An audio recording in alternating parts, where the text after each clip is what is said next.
Hello, everyone. Welcome to this week's episode of the Nerd Eye Council. Hello there. Hey. And we are back to full strength. It's a reunion, bitches.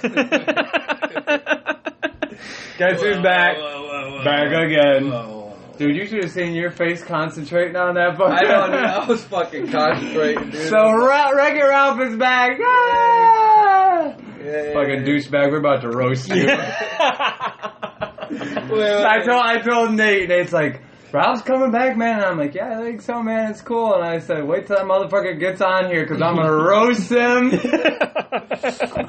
So Ralph has returned 1 month after C2E2 that we did not get to go to. I'm so sorry. But hey, there's always next year. But it's okay. I It's might all be in right. Indiana by then. Fuck you! I'm sorry. No more trading I spots. told him today on the way over here that I was going to get a fucking tether on his ankle. He goes across the border. That's not a bitch. There's an Amber Alert. Nate, code red, Ralph's on the run. Dude, Amber Alert downtown Chicago, they got Amber Alert description of everybody. So it'd be like short, fat, Mexican, 5'7", smokes a lot of cigarettes, and possibly holding a Red Bull. You're gonna look over, dude, and see me on my fucking bike going, hey, pull over! Oh my god. Pull over, Ralph! You don't want to do this. You don't want to do it. I can't do this, Ralph. You need to pull over. I'm hanging on to the rearview mirror. No, it's a cardigan, but thanks for noticing. Woo! Pull over! Pull over! You guys remember that shit? Eddie Murphy? Raw. Going old school for a minute. Alright, we're back. We're just happy to be a trio again. Yeah. How about that? So I figured this week we will cover a little bit more of Guardians, some stuff that we didn't get to last week in our brief movie review. So come and get your love, bitches. So if nobody recognized the song at the beginning, that was the song that Peter Quill was dancing to at the beginning of the Volume 1, the first Guardians of the Galaxy movie, when he was kicking the space rats. Or space monkeys. So, didn't they really look a lot like the fucking creatures on Star Wars? Yeah. Is that an Easter egg, or is it just like, if you put the two of those together and looked at them, is it the same creature? Oh, like the big-eared... What is swamp rats? Is that what they call them? You know, like when Lucas went back and put shit in, and you go watch, I think it's the Cantina, and there's somewhere he digitally put those little fucking, and they look just like that. Hopping around Yeah. in the desert. Yeah. I wonder if that was Disney's little, throw something Star Wars in there. I wouldn't be surprised if that Something was the case. really, vague that most people wouldn't, hey, isn't that the same animal? Dude, they should throw a falcon in there from a distance. Yeah. just flying across the screen. Hey! Star-Lord. Ego is riding it. Yeah. And on top of that, we'll probably get to some Star Wars stuff. I got some Star Wars shit.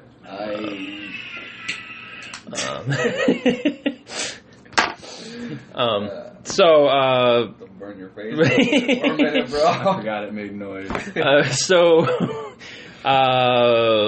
Ralph, you saw Guardians. Yes, bits and pieces, not all of it, but it was a good movie. You went to see the movie, you saw bits and pieces. What the fuck were you doing? No, I saw Ralph Mexican. He didn't pay for I that went shit. to a friend's house. He's like, yeah, I saw it. Say, well, you care how I got there. Went to a friend's house, and he just put it on his YouTube, and, I was watching the shit a little Seriously, you gotta watch it again, though, because I've been talking to you a little bit about it. And I can tell you didn't watch the whole thing. No, I couldn't have. I got the cops called. I had to run. It's been a fucked up past couple months, guys. I run.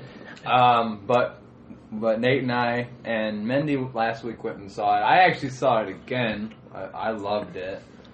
Took my mom for her birthday to go see it again. No, you didn't, really? Yeah, I'm fucking hip like that. Dude. Not to interrupt, but speaking of moms, Sunday is Mother's Day, so shout out to all the mothers out there. Some of you may listen, some of you don't. If you know a mother, pass it on. Yeah, shout out to the mom. Happy Mother's Day, Because without moms, we wouldn't be here. That's right. Hail to the vagina. That's all Mother's Day really is. That's all Mother's Day. It's not really. You should have bought that fucking $1.50 condom at the gas station. Think about it, I'm man. here, Dad. Mother's Day is just a celebration of vaginas. That's all it is. Thank you for spitting me. Thank you for having sex. Thank you for not wiping the good part Right. off the bed. I'm glad you made a poor decision 30 years ago. 40 years ago. Yeah. That bottle of fucking... Thank God for Boone's Farm. None of us would be here. Yes, happy Mother's Day to all the mothers out there. And that's your moment. Moving on. Yes. You got your time. Father's Day would be a whole lot different. We'll have a whole episode. Hey, Mother's Day, bitches! Motherfucker, we got Corona!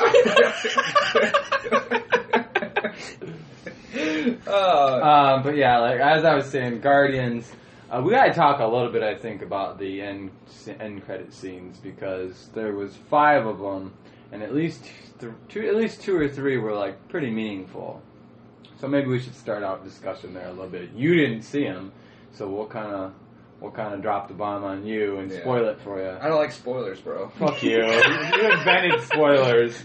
Says Captain Spoiler. Speaking of spoilers, This smuggler knew that Han Solo was gonna die before Han Solo did. And I did too, because I'm his friend. I'm sorry, I got a lot of time and a lot of internet. I told my mom that fucking Han Solo's gonna die. She slapped me in the face for telling her. Happy Mother's Day, you fucking bitch. Yeah, there was a bunch of end credit scenes. First one starting with fade to black. I think the last shot was Rocket's face, and then fade to black. And the first end credit scene was whoever that new.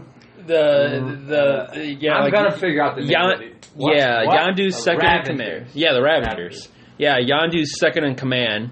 Right. Where, if you didn't listen to last week's podcast, spoiler alert again, Yondu dies at the end. And No! What? I didn't even see the movie yet. And his second in command, the name escapes me at the moment. I don't know. He's wearing the. You know what I did find out about that guy though? And let me just add this into the story. That is the director's son. Really? Yeah, and if you look at him, because I think you know Gunn, James Gunn. Okay. You know what he looks like, kind of. He's very got that. Who's the other dude? Didn't you say that he was kind of Tim Burton-ish? He's very Tim Burton-ish. Have you ever seen the director for Guardians? Mm-mm. Dude, he's like he could be Tim Burton's long lost twin or something. Really? Anyways, the dude that is going to be part of the Guardians now. We're assuming Yondu's the only loyal man he had. Right. That's James Gunn's son. It's something Gunn, and I was like, when I looked at the picture of him, I'm like, holy shit, he looks like him. So I looked it up, and it turns out it is. Huh. Why couldn't my daddy be a director? Your daddy was a director. He directed his penis. Your mom Like that. Don't move. Happy Mother's Day. Almost. 30 years later. I'll let you back a little bit. Anyways. But the scene is he's wearing the prototype mohawk that Yondu had. He inherited the fucking... And he Rocket fixed the arrow that you control by whistling, and so he was trying to whistle and trying to control it and everything, and then he does a loud whistle and it flies off and it stabs Drax, and Drax is sitting around the corner and it hits him in the fucking neck. And Drax like, starts yelling. Oh! It's a great scene. And then he just slowly backs up and then he just runs off screen. That's a great end scene. So have you guys seen Fast 8? We'll get to it. Vin Diesel's got a baby. Keep going. Keep going. Keep going. Such a bastard. Sorry, go ahead, keep going. I'm sorry, guys. Well, some things you have to take the good and the bad. Ralph's back. Spoilers are back too. Anyways, the second end credit scene was was the with the crazy gold chick. I think so. Yeah, that was the second. No, was it? It was that one, and then it was the Stallone one. I thought that was the last one. No, I thought it was because the movie ended, and then the Drax scene was the next one, Mm-hmm. and then the very first end credit scene was Stallone talking with his old crew. We're assuming Sylvester Stallone? Yeah. Dude. He's in the movie. Rocky? He's in the movie. Yes. Real briefly. Yeah. But Yeah. check this out. So let's backtrack in that, right. So they introduced him pretty much at the beginning of the movie. He was part of the Ravengers. Him and Yondu worked together, but Yondu kind of broke the code of dealing with child slaves or whatever. We all done that. Right. You know what I mean, what? We all have child It's in the typo one. And so Steve is a Ravager. No, Steve, we're doing a podcast. Get the fuck out of You here. gotta understand, your time will come. Mr. York says, fuck you guys. So there's a scene between Yondu and Stallone's character. He said, "You broke the code." He doesn't talk like that. Yeah, he does. Dude, He does. He's like, "You broke the code." Adrian. He broke the code. And Yondu's like, I'm not Adrian, bitch. And then he walks off camera, and then that's the last you see of him until the end of the movie, where Yondu he basically becomes the good guy at the end. He becomes part of the Guardians. Really? See, spoilers. He sacrifices himself. Right. Mohawk? Yeah. Really? Yeah. Dude, he's a big part of the movie, and I Michael like. Roker, Yeah, right? I like that. Dude. Yeah. I like And that. they killed him off. But we'll get to that. Right, we'll get to that in a little bit. Oh, But the end credit scene. right, well, then Stallone comes back into the movie. And then credits. He doesn't come back. No. He comes back at the end because remember they send Yondu send him off. He basically gets cremated into sparkly pixie dust or whatever, and it spreads throughout the space. And then all the Ravengers show up, and then they start shooting off fireworks and everything, kind of sending them off. And then the crystal guy that's standing next to Stallone, he's like, you know, he turned out to be a good guy. And then Stallone's like, yeah. He's like, I always was. He's like, you could Jew Ravager or some bullshit like that. But then that's it. That's the whole Stallone thing until the end credits scene. To where he's like, oh, it's good to have you guys here again and everything. And then you see, like, his Right, so let's own personal crew. Let's break down that end credit scene because I think it says a lot about the future of the Guardians. Right. So you see Stallone basically playing a Star-Lord character. They're on their own ship, and he's like the Star-Lord of this crew. And there's like 4 or 5 other dudes, and they're all kind of like weird mirror images of the Guardians in a way. Because there's one guy that kind of looks like Groot, one alien. Kind of looks like Groot. He's like lanky, and he's some sort of alien. And then there's Mainframe, which is the mask. Mainframe, which, yeah, there's like a little, like, mask. It looks like the Rocketeer. Right. Like the face of it. And it's like Just go to the movies. it's like a sentient computer, but it's voiced by Miley Cyrus. I heard that she was going to Yeah. have a cameo Yeah. in that. I was hoping she was naked on a wrecking ball just out of nowhere in the back. A space wrecking ball. That's all we get. No. Instead of Tripping on Molly and shit. instead of Ego riding that like egg spaceship, he's riding Miley Cyrus through space, waving at him. No, so she's a character called Mainframe, which is like a computer. So you don't see her. You just like Stallone says they're on this ship, right? And they're like, he says something like, "Hey, it's great to have everybody back" or something. And you can tell it's Miley Cyrus because she's like, "It's great to be here, y'all." Yeah, when you hear the voice. I'm not kidding, dude. I was like, what the fuck was that? And Nate's like, that's Miley Cyrus. I'm like, no shit. I heard she was. Dude, that's what I love about bringing Nate to the movies, dude. He always informs me. What is that? Yeah. That is that from that. I was like, no shit. Right. Yeah, Nate's on top of the Easter eggs most of the time. And then there was a guy that was like kind of muscle bound, like a drag. Ving Rhames. Ving Rhames was like some giant, like 8-foot.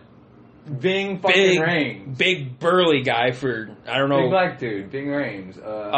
Mission Impossible. He was the black guy. He was the computer hacker. What else was he in? Pulp Fiction? He was, you ever see Pulp Fiction? Samuel L. Jackson? No. There's only one other black dude. Michael Clark Duncan? Was that him? The guy from the Green Mile? Well, Michael Clark Duncan's dead. He's dead, but they look a lot alike. Right. No, that's not fair to say. Shut up. I knew when I said that. I knew. That's not nice. No offense, Calvin. That's not nice. They don't all look the same. Hey. In the words of Daniel Tosh, if it's true, then it's not a stereotype. I don't find it true at all. That is so racist and sexist. Don't hate me, people. If it's true, it's not a stereotype. No, I got you. Yeah, but Ving Rhames has been in a number of... Oh, dude. Hang on, I'm Yeah. We'll have, the research team will get that information while we're talking. Dude, he's got a huge list of movies he's been in. But there's him, Michelle Wu, I think, was the chick. Yeah, there's an Oriental. The Asian, Oriental. I can't say that either. That's so... I'm sorry! We're not getting Chinese food. I'm sorry. I'm not racist as my parents were. Oh, yeah. He was the gay guy in Chuck and Larry. The Unit 5 and Larry. The big black guy. Yeah. I forgot he was in that one, yeah. And wasn't he Marcellus Wallace in Pulp Fiction? The main badass? Yeah. Remember the Gimp? Remember that? I don't like to say Gimp. Shut up. Have you seen Pulp Fiction? No. I seen the part when Marvin got his head blown off, but... Motherfucker, that's like my favorite movie! I've been out of the loop for like 4 months. I've been, I was away in a galaxy far, far away, and smuggling. Far away. Smuggling shit. So... riding dirty. So it appears from this end credit scene that there's a whole separate another Guardians. Right, and then Stallone says at the end of the scene, he's like, well, let's go steal something. Yeah. Or let's go steal some things or something. And then that's the end of the scene. Kind of like somebody, what was that, Rocket says that sometimes? I think Rocket may say something like that. The Guardians say that before. We already know that they're doing a third one, and they already announced that the third one is going to be the last of this Guardians crew. And they said Stallone is going to have a bigger role moving forward in this universe. Dude, he's like... And the rumor is that after this, they're going to start another Guardians trilogy, I'm assuming, with Stallone and this crew. So think about it, dude. Think about it. You're going to bring Chuck Norris in. Remove Expendables 5. Remove your mind from the Guardians for a second and picture Stallone as Star-Lord. Hey, Vados. Which I wonder, like, Star-Lord's into music. I wonder what Stallone's thing is. I really like boxing. I really love boxing. So Stallone's like Star-Lord. Bing Rhames is like Drax, pretty much. There's like some fishy character that it probably will be that like responds to like emojis or something like, yeah, it's good to have you here, and then like two like light thumbs up like appears like right in front of him, and just like yeah, like this. I'm like, what the fuck? So man, what I'm getting at is fucking Disney doing it again. You know, when you're like, what are they gonna do? How are they gonna replace the Guardians? Like those characters are so good. We talked about that. Yeah. Disney's like, fuck you, we'll find better characters. We're gonna throw Rocky in there, Miley Cyrus, Stallone will be, or Schwarzenegger will be the next one. Yeah, he'll play Mr. Freeze, the bad guy. Hey Thanos, it's time to chill. So that was a really cool end credit scene, which kind of right. And then the next end credit scene was like the main one to set up Guardians 3. I wish it kind of set up Infinity War, but they already said that this character is not even going to be in it. At all? No Thanos at all. We were all expecting that, but no Thanos. And I think I remember reading that Guardians 2 was not going to set up Infinity War, which I had forgotten at the time, which is I still had higher expectations for the end credit scenes, which is why I gave it a 9 because I had higher ones, and the end credit scenes minus maybe 1 or 2 just kind of fell flat with me. Yeah. Otherwise, but this scene, which I guess Sovereign, I want to say, the Sovereign, the golden like some Aisha or something, or Alicia. But it was spelled differently. Like Ashley. Ashley's a black person's name. No. It's spelled like there's like AYESL. I think it was Aaliyah. R.I.P. Zombie. Back from the dead. R.I.P. That's not funny. That's like Selena for the Mexicans. Speaking of, because this is like a weird little like transition, I gotta throw this in there. We were looking at the posters in the theater, and there's a fucking Tupac movie coming. Is there? That's wonderful. I'm so happy. Anyways, so this scene that she shows her, it's one of the bad guys in this movie are these people called the Sovereign, and they're like clones or something. Yeah, they're basically like the master race. Like they're like genetically perfect. Oh my god, it just occurred to me. Like they're genetically perfect. Like they alter their genetics to make themselves superior to all other life and everything. Are getting us prepared for the future. Once again, here he goes. Disney is Satan. Here we go. Because the First Order are the Nazis. The Sovereign are the Nazis. Every fucking movie you're gonna see, like the next Nemo movie is gonna have like Nazi fish in it or something. It's gonna be called like Mein Kampf with Nemo. But yeah, finding Adolf. Escaping Auschwitz. Dude, finding Himmler. Where's Himmler at? Speaking of that, I was at a disc replay down in Mishawaka, and I was just looking through a bunch of movies, and I see, dude, Anthony Hopkins was in a movie, and he played Adolf Hitler. I love Anthony Hopkins. Anthony Hopkins. Really? Is he still alive? Yeah, he's still alive. He's Thor. Yeah, he's Thor. Thor's dad. Odin. Yeah. That just made me think. Which will be interesting now, bringing up Thor, if we're going to see Anthony Hopkins in the third one. Don't they show in the trailer his planet being destroyed? Whose? Thor's planet. Yeah. Oh well, yeah. You see this giant shockwave go through Asgard. And then Thor, like the next scene in the trailer, Thor is like shot like out of the sky, and he like lands on this other planet.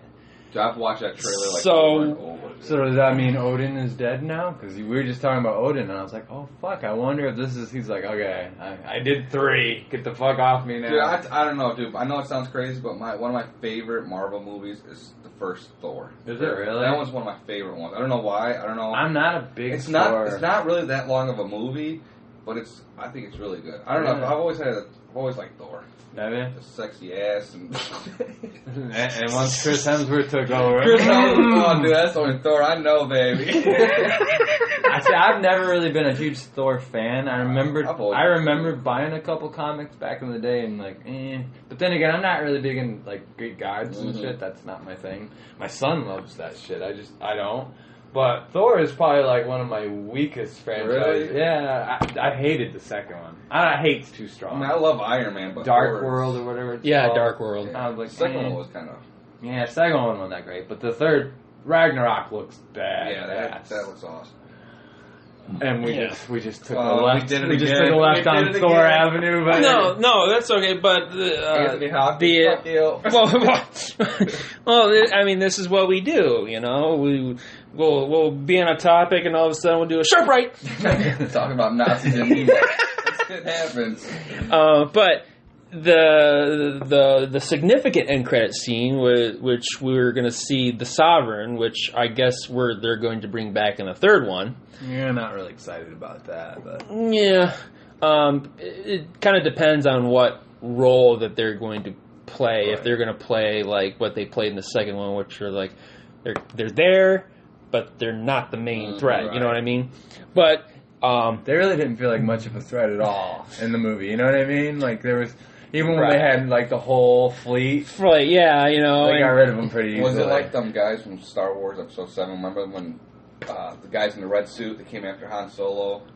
Solo was in the middle. And there was one group and the other group. And then they made all these action figures about the one group, but they only lasted like 30 seconds in the movie. I have all the action figures. Except that they were. Oh, these guys are going to be somebody. I invested all my money. That's like one of the worst scenes in 7. Watching old Han Solo run. Yeah, Han Solo's like, sorry, I blew all your money on drugs. Yeah, that was I did not like that scene. Yeah. They could have cut that whole scene. That was so, it was the, what they call them, gang, some kind of gang or something. Yeah, they had a weird name. The monster had a weird name. Yeah, the what were they called? It does start with an R. Like Raptors or something like that. Something like that. Yeah, that does sound kind of familiar. There's like two gangs like, hey, you owe us money. No, you owe us money. Ugh. And then all of a sudden, this is kind of a dilly of a pickle. And all of a sudden, the monsters get out and everything. And they're like, oh, run, Chewie. I could live with that. I tell you what, man, one thing I've noticed in the Star Wars movies, the newer ones, Disney needs to just, like, chill out on the big monsters. Yeah. Because it's not working. It's not going to be like... The one in I hated the scene in Rogue One with the monster, giant, mind-altering monster. Yeah. And I didn't care for the Han Solo in 7. Yeah, that was... I do have some Episode 7 news coming up a little bit later. But. All right. But the Sovereign scene, the priestess Alicia or whatever her name is, she's talking about, we're going to get those Guardians, and you know, my creation will destroy the Guardians, and the other the assistant or whatever. She's like, what is it called? And she's like, well, I'll call him Adam. And then they show this like golden coffin case thing. They created him. And it's like he's going to destroy the Guardians or whatever. Now, do you know, does that mean anything to you, Adam? Because I don't know the Marvel world that well. But Nate knew, right? Yeah. It is. A lot of people are saying that is going to be Adam Warlock. Mm-hmm. That's what I heard. Will be probably the main antagonist in the third one. Is he a big, like, green dude? No, like he's human looking. No, I know, not that. Another big green dude, not quite as big. They all look the same. They're all green. Like he's kind of like pointy ears. Or am I thinking of the Goblin? I think you're thinking of Goblin, but he's like human looking, but he's Does he have the gold skin like they do, or no? I don't think so. No, at least I mean I've seen some. I don't know what they're going to do for the movies, right, because I know they've changed a lot for the movies. I watched one of the videos on YouTube where they said they were talking about the differences between the Guardians in the comics and the Guardians in the movies, and they've changed quite a bit. They've changed a lot from the comics. So. Yeah, I've never seen a Guardians comic, but I have heard the same thing too, that a lot of it's been changed. But on like a power scale, he's like up there with Thanos. In mutant terms, he's Omega level.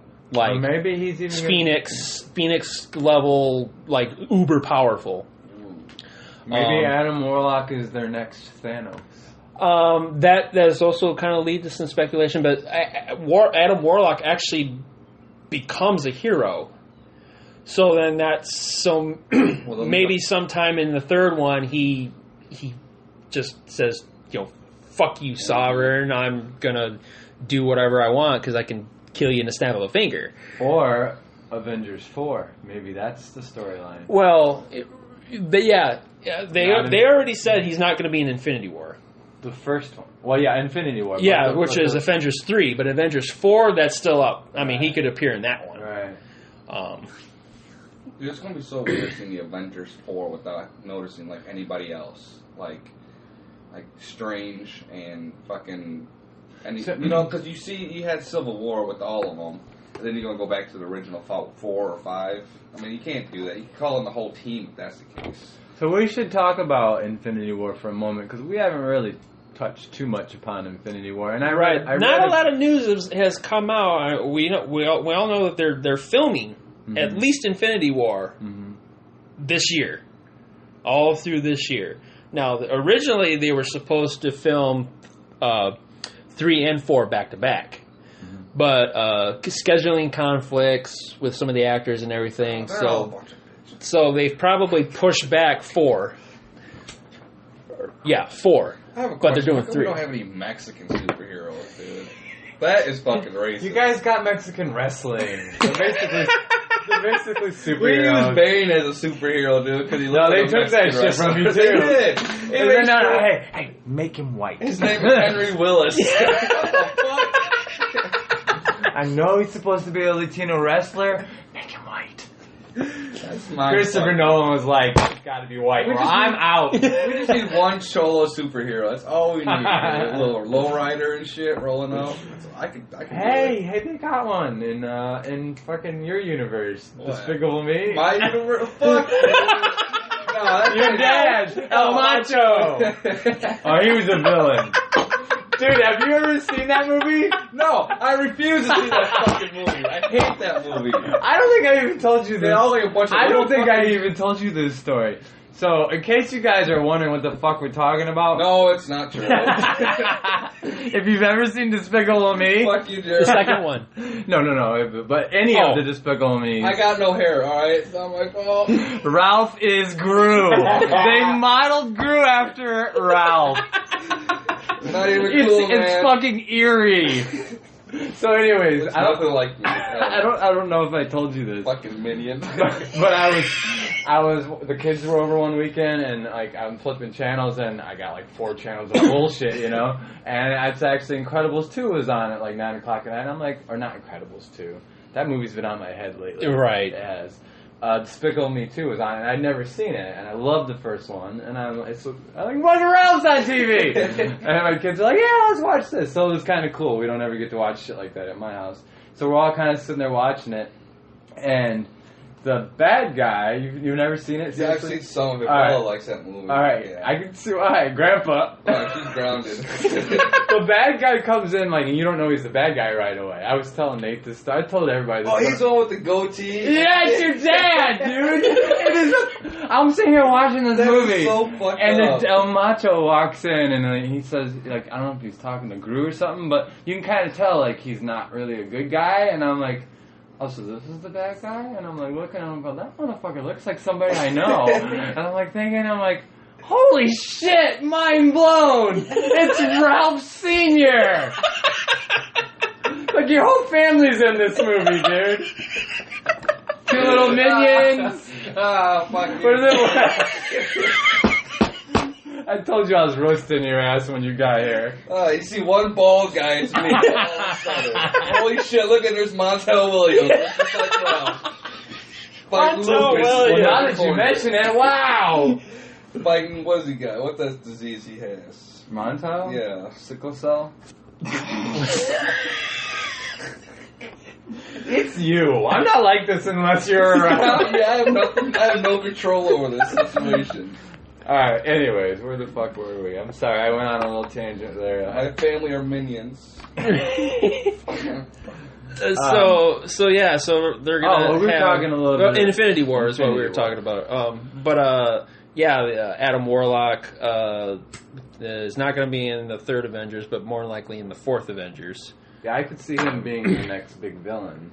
Yeah, we still don't know what the storyline in the 4th one is going to be, because they were originally supposed to be parts 1 and 2, and then they said, oh well, they're not going to be 1 and 2, which makes you believe they got big plans.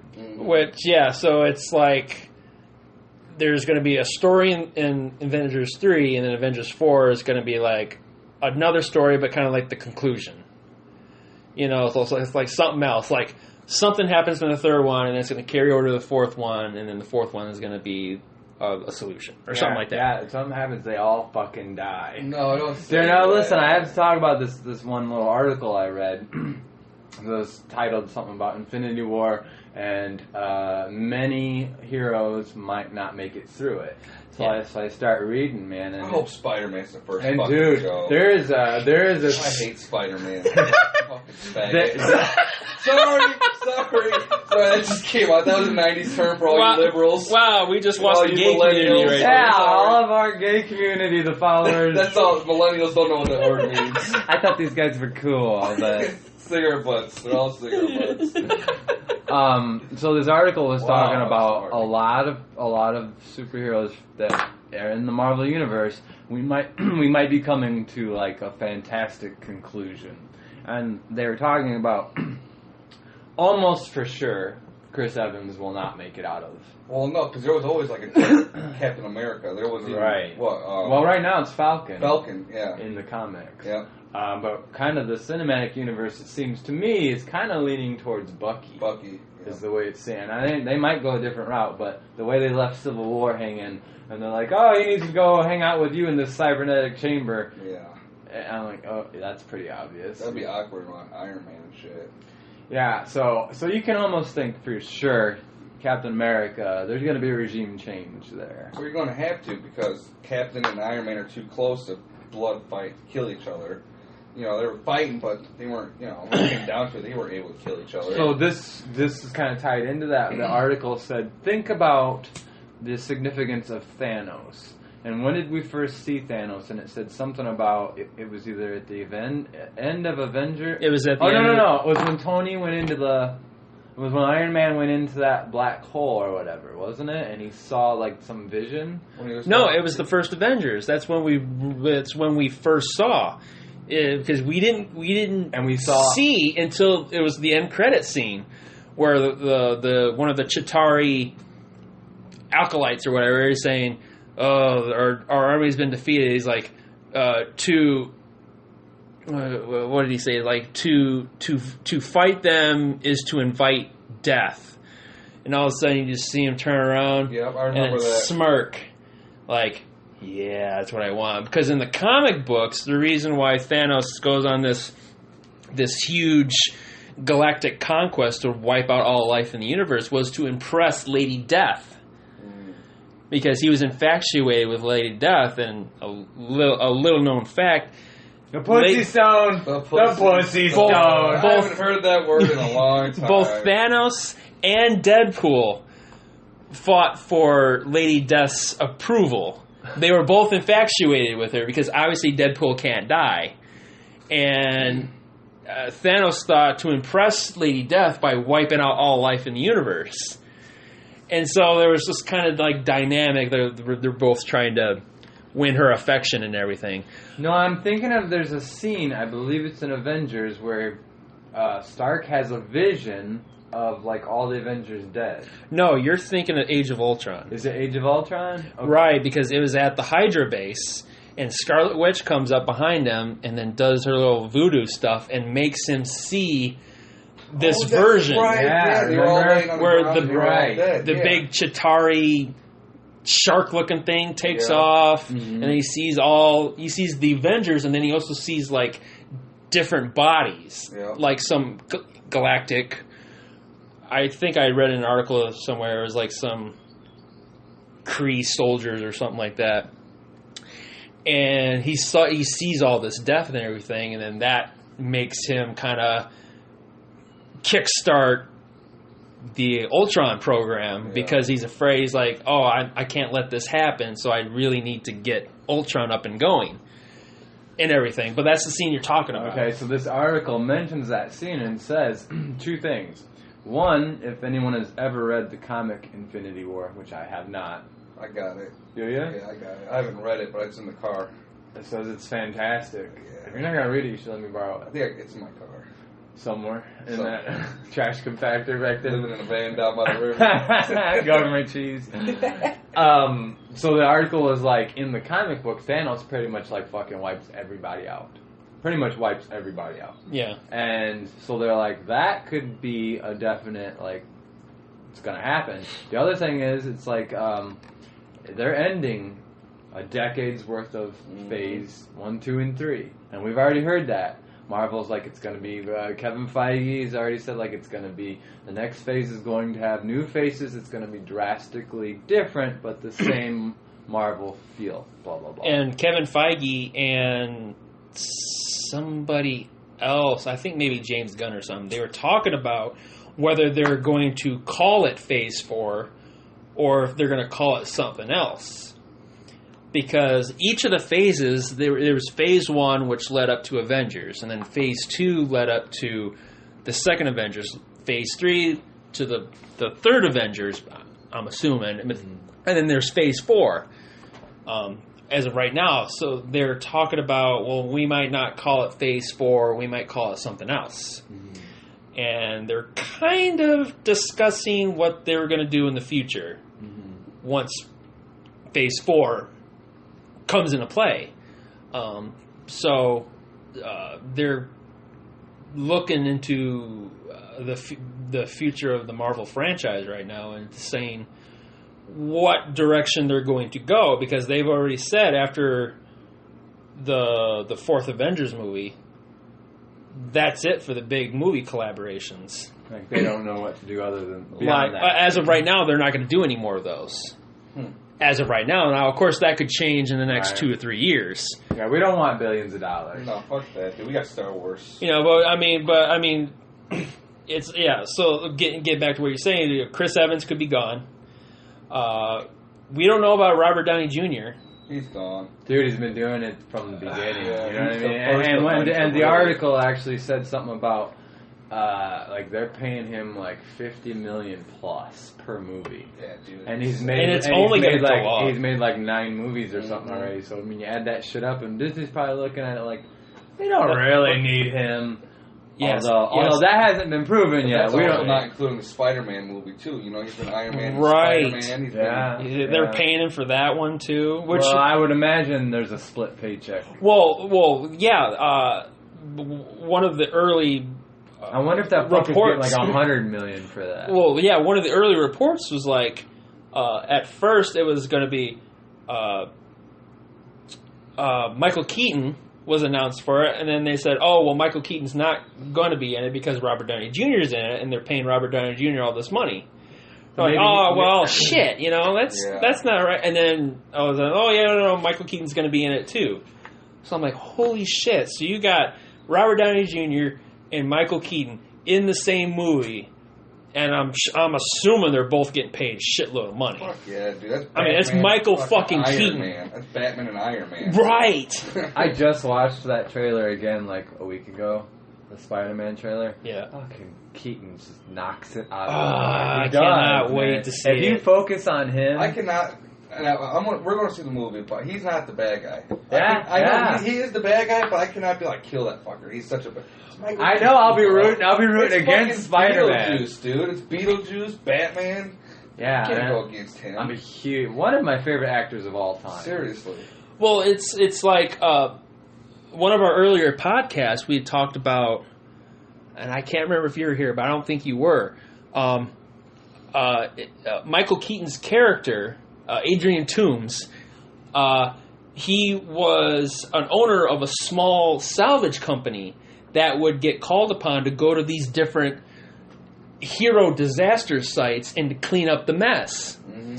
And the article I read kind of broke down how he could have built this Vulture suit. Nice. And they listed so I think it's stolen Stark technology. Well, it's a bunch of stolen tech, and I think Kevin Feige or something already said that he had visited several sites, these different sites in the previous Marvel movies. So he was at the wreckage of New York. Okay. So he was there cleaning that up. That's how in-depth Marvel is. They're showing the fucking cleanup crew, bro. You know that? Exactly. DC, they're suing the superheroes, Superman for killing, blowing their shit up. These guys are making the fucking cleanup crew look badass, dude. That's a weird, like, real-life connection. I mean, like, we have wars nowadays, and then they hire companies like Halliburton to clean up the mess. Yeah, that's a weird... Disney's like, yeah, let's create Halliburton. Like, fucking, we'll make Michael Keaton the like fired CEO of Halliburton that was cheating people and shit. Dude. Fuck Enron, bro. We got Michael Keaton. Yeah, so it was the co-producer of Spider-Man: Homecoming, Eric Carroll. He revealed that Toomes and his crew worked at these several sites over the last year. So, of course, New York with the Chitauri invasion. He had access to the Chitauri weapons and armor at that site. London, the Thor Dark World, when the Dark Elves attacked, so he had access to the Dark Elf blasters and alien grenades, which they also alluded to. That scene when he's on that ferry, and he splits they think that that's one of the Dark Elf blasters that he so they're going to do converted. Some flashbacks, and they're going to have to show or at least reference. Well, and they also said that one of the other characters in this movie is called the Tinkerer. Really? Yeah, and I guess he's that's my superhero's name, bro. The Tinkerer. The Tinkerer. Oh my God, it's a Tinkerer. Hey, what's your superpower? Well, give me a minute, you'll see.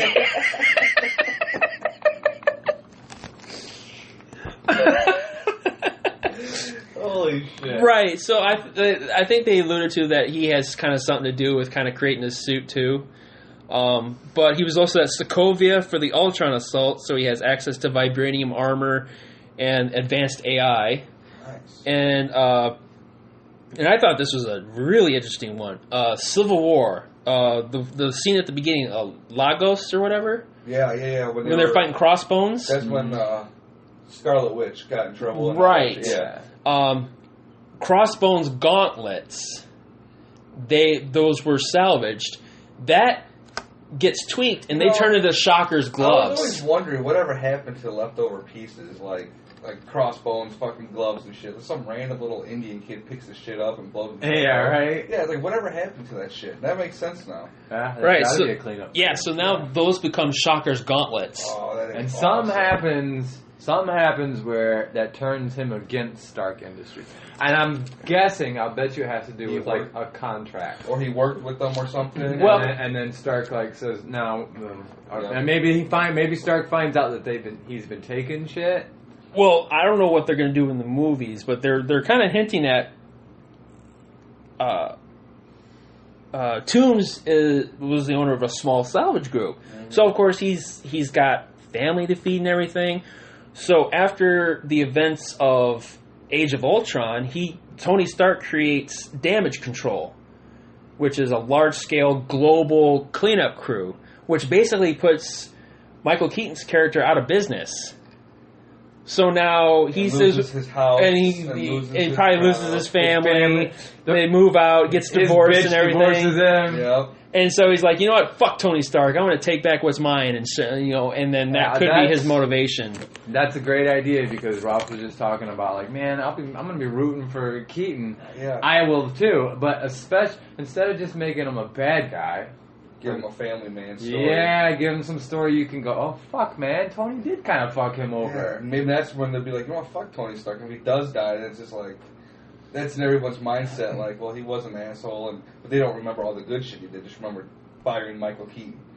So I want to ask you guys this personal preference question about Phase 4, the ending of the cinematic universe as we know it, and the reset button that they're about to hit. So, personally, I want to know, would you guys rather see them, like, let's say, like, Infinity War comes out and some lesser characters die, like we know they're gonna, but Captain America dies, and that's it. And then in Avengers 4, maybe then Iron Man dies. And then maybe the next Thor movie, Thor dies or something.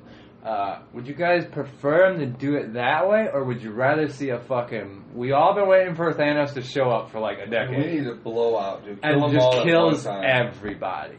And just makes you go, whoa, I did not see him going there. Do it like Rogue One. I almost would rather see him do that. I think they should do it for Avengers 3. And that would be like he wipes everything out. And then maybe there's an end credit scene at the end where Adam Warlock, because he's supposedly uber powerful, and I don't know what range his powers are, but I'm sure time manipulation could be one of them. Well, or maybe he gets a hold of the time stone. Yep, I was just gonna fucking say that they could kill everybody off, keep it that way, and then they need a big fucking group to take on Thanos again or something. Go back in time, bring Doctor Strange in the picture somehow, and bring them all back somehow. Or even Doctor Strange could... He can reverse. Right, he can also do that too. Happens. So that scene from Doctor Strange where everything kind of goes in reverse. Yeah, maybe that was hinting at it. So they can kill There's everybody. actually 2 characters they can do that. Can't Scarlet Witch control time? Scarlet Witch, I think, can do that too. Yeah, so they have some loopholes. So yeah, they're going to kill everybody off, but then they'll end up bringing them all back. Marvel has their version of the Flash. Yeah. 2 versions. Yeah, multiple versions, because we don't know what Adam Warlock is capable of, too. Right. And we know he's not going to be in the 3rd one. He could play a role in the 4th one. I'm telling you, man, this just came to me when we were talking about it. You kill them all off in Infinity War and some epic Thanos shit. And in Avengers 4, here's the fucking poster. Avenge the Avengers. Yeah. I'm telling you, and then the new Avengers are like fighting. And that's what puts Strange on the fucking the board. That that's way, Doctor Strange's. That's the Halloween costumes for the kids. Doctor Strange, right? He saves the Avengers. That way, dude, you got all these new Avengers, but you still, and yeah, you can bring the old Avengers back at any moment, like we were just saying.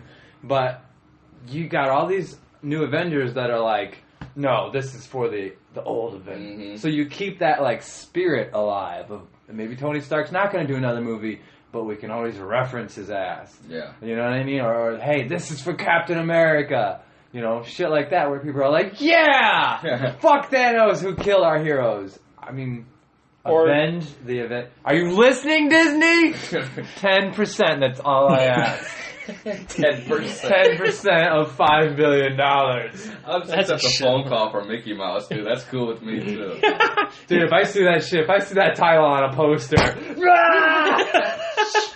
ripping it up, stomping on it, lighting it on fire, spitting on it. Ralph, get over here and piss on this.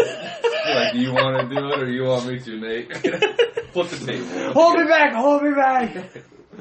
Alright, anyways. But I mean, I was thinking about that when I read this article, like, no. I mean, first instinct was like, no, don't fucking kill them all. But then I started thinking about, do I want to see them one by one just dying off per movie? Or they could use the 4th one to introduce, like, the new generation. Yeah, that would be cool. Like, all of the old ones die. Like, let's say they die in the 3rd one. And somebody does some time manipulation or anything or something, but like maybe their death brings about an uprising of new quote-unquote talent. So maybe they could introduce the Black Iron Man. They're going to need the chick. Yeah. Iron Heart, I guess, or whatever her name is, or something. Yeah. That is awesome. Or, I can't wait. That's so wonderful. Awesome. Or... you kind of non-committal, but oh my god. That is great. Yeah. Black Pussy take over the Marvel Universe. That's what I was thinking. You're going to need someone to survive, though. Someone from the original group to survive to... And then bring the group they together. all come. Let's say they all. Oh no! I'm the leader now, bitches. Him his little bow and arrow Hawkeye. Like Hawkeye, like I can do it. Nobody will know.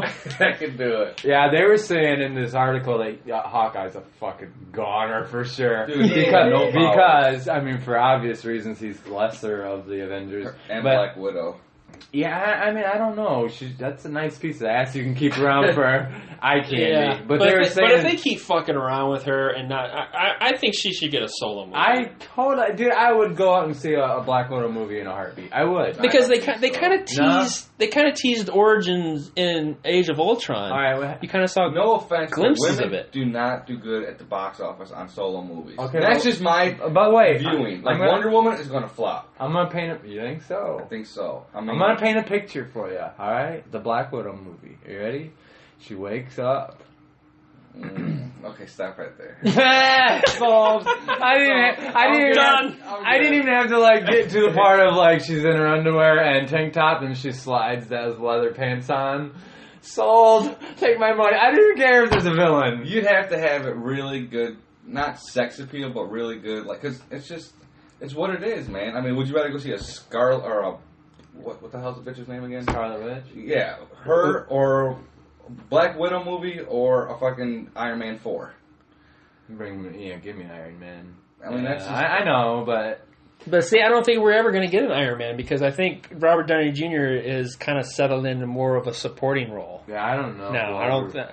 Now, of course, if they say we'll pay you $75 million to do Iron Man 4, okay, I'm on board. You know, I still think that his last. And maybe not, but I still think there's a good chance his last appearance is going to be a training.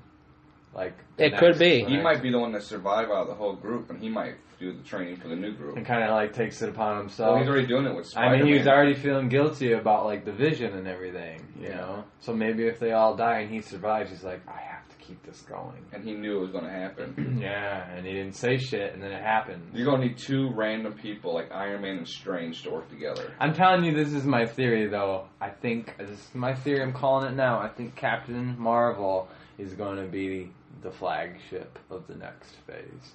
I really do. I personally think she's going to be the one that kills Thanos. Or at least puts him back in his place. It is very how they're going to how Thanos is going to be defeated. And they were saying in this article also the guy the one that they created, what's his name? The Rock.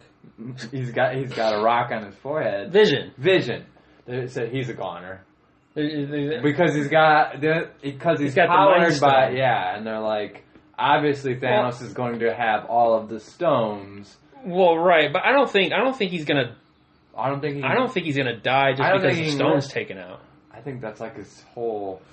He's Indian. Well, I think you can't take his dot away. He does have an English accent. Yeah. Maybe he's supposed to be Indian. I never really thought of it. He's got a dot on his head and an English accent. Oh my god. Is he brown? See, now I don't know. What color is he? It don't matter the color of the skin. He's reddish. Reddish and yellow and See, now I'm picturing Vision with an Indian accent now. Tony! You cannot have the stone. Makes he's gonna be on a BP stand throughout the Midwest. Thank you for coming to the BP. Thank you very much. I used to be somebody with the Avengers. You remember me, right? The Avengers. Tony Stark is my papa. You're gonna buy this bootleg Detroit hat. Take the hat. No, it's actually Thor. Thor actually would be his daddy because he's the one that breathed life into him. That's right. And so he has this connection with Thor. He actually picked up Thor's hammer. There you go. Right. And they're like, what the fuck? Right. I don't know. I think Vision might be more powerful than we think he is. Well, we'll see when Thanos rips that stone out of his skull. And he just drops like a bag of bones. I'm itching. You can't touch me, no. I am very... This is not very fair. No, don't rip out that stone. Don't touch Where I come from, you do not touch a man's stone. Don't touch the rock on my forehead. Oh my god! I'm very interested to see how quickly they're going to have Thanos get these stones, because I thought by now that with these movies leading up to Infinity War, that they were going to show him getting one stone. I thought each movie was a stone. Yeah, like maybe a stone. or you see him get a stone, and then like, you know, by the time Infinity War comes out, he gets one more stone. Yeah. Or 2 more stones, or something like What that. is he missing now?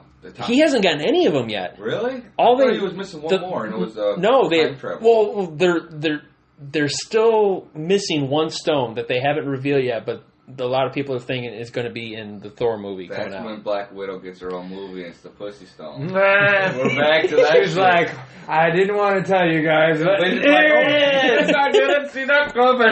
Watch me pull a pussy stone out of my vagina. He pulls it out, and it's Well, like my next trick. It's like Raiders of the Lost Ark. People's face melts. All the guys' face melts. And that music starts playing. Dun, dun, dun, dun, dun, dun, dun, dun, ah! She's like, are you sure you want to see it? They're like, yeah. Harrison Ford's in the background. Oh, look at it, Marion! Close your eyes, Marion. Holy shit, my face! That is the most beautiful pussy I've ever seen. Oh, that's crazy. She's hot. She is hot. She's so hot. She is so hot. She's melting my face. And I'm letting them do it. I don't care.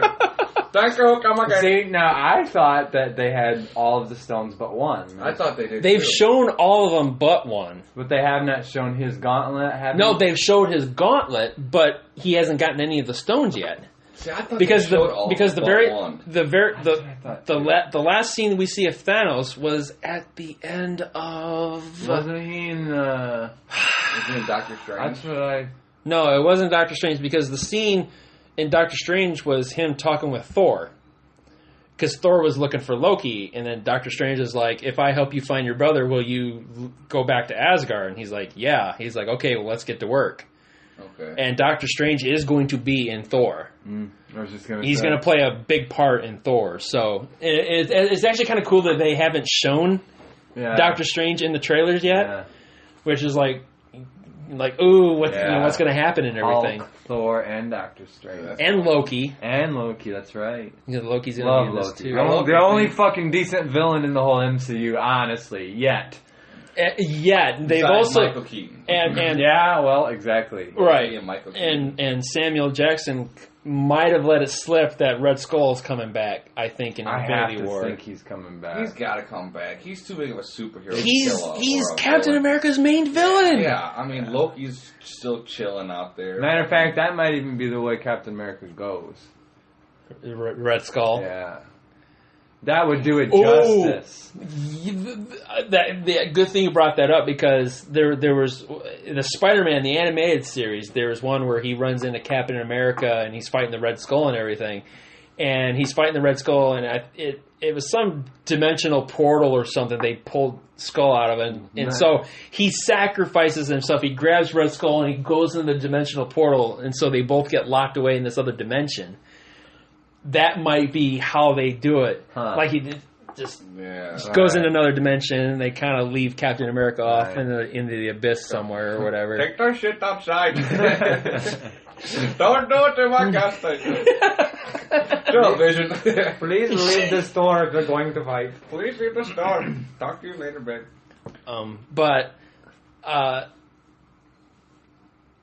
We got him stumped. We got him stumped. Where were we? I'm trying to think of what I was talking about. It was right. Oh, right. So they're thinking that it's going to be in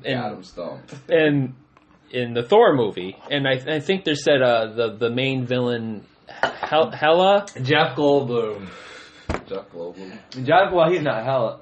No, he's the guy from the Grandmaster. Police Academy. No, Jeff Goldblum. No, Jurassic Park. Oh, The Fly. Oh, speaking of Jurassic Park, Jeff Goldblum is going to be in Jurassic World 2. No way. Yep. He's confirmed he's coming back for Jurassic World 2. I loved that character. Ian? I'm assuming he's replacing his character. Crazy scientist, and it was like the guy with the glasses. The guy that says, the thing is, nature finds a way. He's got that really weird voice. Independence Day? That guy? Yeah. Yes. Okay. Independence Day. Good pull. I forgot he was in that. That's all I know him as. He's been in a lot of movies. Yeah, he's like the main Caesar or something of this planet. He's Grandmaster. Grandmaster. They call him, his character's name is the Grandmaster. Ragnarok. Is that the planet they're on? Ragnarok. I don't know. No. Yeah, I saw him. That's right. I did. His hair was all fucked. He's like from the main event. And he was actually in the end credits for Guardians. Yeah, I read that somewhere. Well, in the credits, like the when they were going through the credits and you see a bunch of people dancing and everything on like the sides and everything, he was one of the characters dancing. You know, whatever. Wow. That's so mind-blowing. But they think Helena is going to have the last... the stone. The soul stone, I want to say. That bitch is crazy looking. With like the deer antlers on her head and shit. Yeah. Yeah. I mean, if that's her. Yeah, they show the one with like the antlers, like the huge like headpiece or whatever. And they show the one with like the wet... long hair and everything. Yeah, not the same people. See, I don't know. You think it's the same? I think it might be. I think the hammer. I think the one that breaks the hammer is the same character. I think what you see with the long hairpiece, I think, is going to be like a flashback. Like her name is Helena, and she was the ruler of the underworld, and blah blah blah. Yeah, she's pretty badass, dude. I seen her catch that hammer, and I was like, "Holy fuck, new world started right here." Yeah. Oh yeah, break my hammer. Holy shit! Look at Thor's hammer. How did she do that? How did she do that? I can't even lift that thing. It's crazy. So fucking heavy, yo. I called my cousin Akbar. I said, I can't lift this hammer. See, he's a very muscular man. Akbar cannot lift Thor's hammer. Crazy. It's crazy. It's crazy, bitch. Boy, dude, I want to hear more about why, and I know you're not a Wonder Woman fan. Oh, fuck, man. You are so not on board for that movie. Oh, man. Why do you think it's going to suck? Because she's not covering her face. I mean, we could go as far as to say, well, because DC hasn't made a good movie yet. It's not. It's bad, dude. Bad timing. Marvel's kicking too much ass. You have to like quit for like years and start the Justice League with Wonder Woman. Because I don't see it happening. I mean, a lot of people are saying it's going to be a lot better than Batman v Superman, but I think that's one we're going to go to. Oh yeah, for sure. Yeah, we're going to see that. Yeah, I'm going to be. So I mean, yeah, you ain't leaving, bitch. So it could go two ways. I can't go nowhere. It could be. I'm sorry, honey, I am stuck here. I'm stuck here. I can't go nowhere. It could be the start of DC's rebirth. Yeah, it's going to have to do something. Which is ironic because we've of the comic talked about series. this a little bit. Wonder Woman is going to make or break things. And then you got the Flash, who looks like a fucking Power Ranger mixed with Iron Man. I'm not digging that shit at all. Or they've already decided to reboot.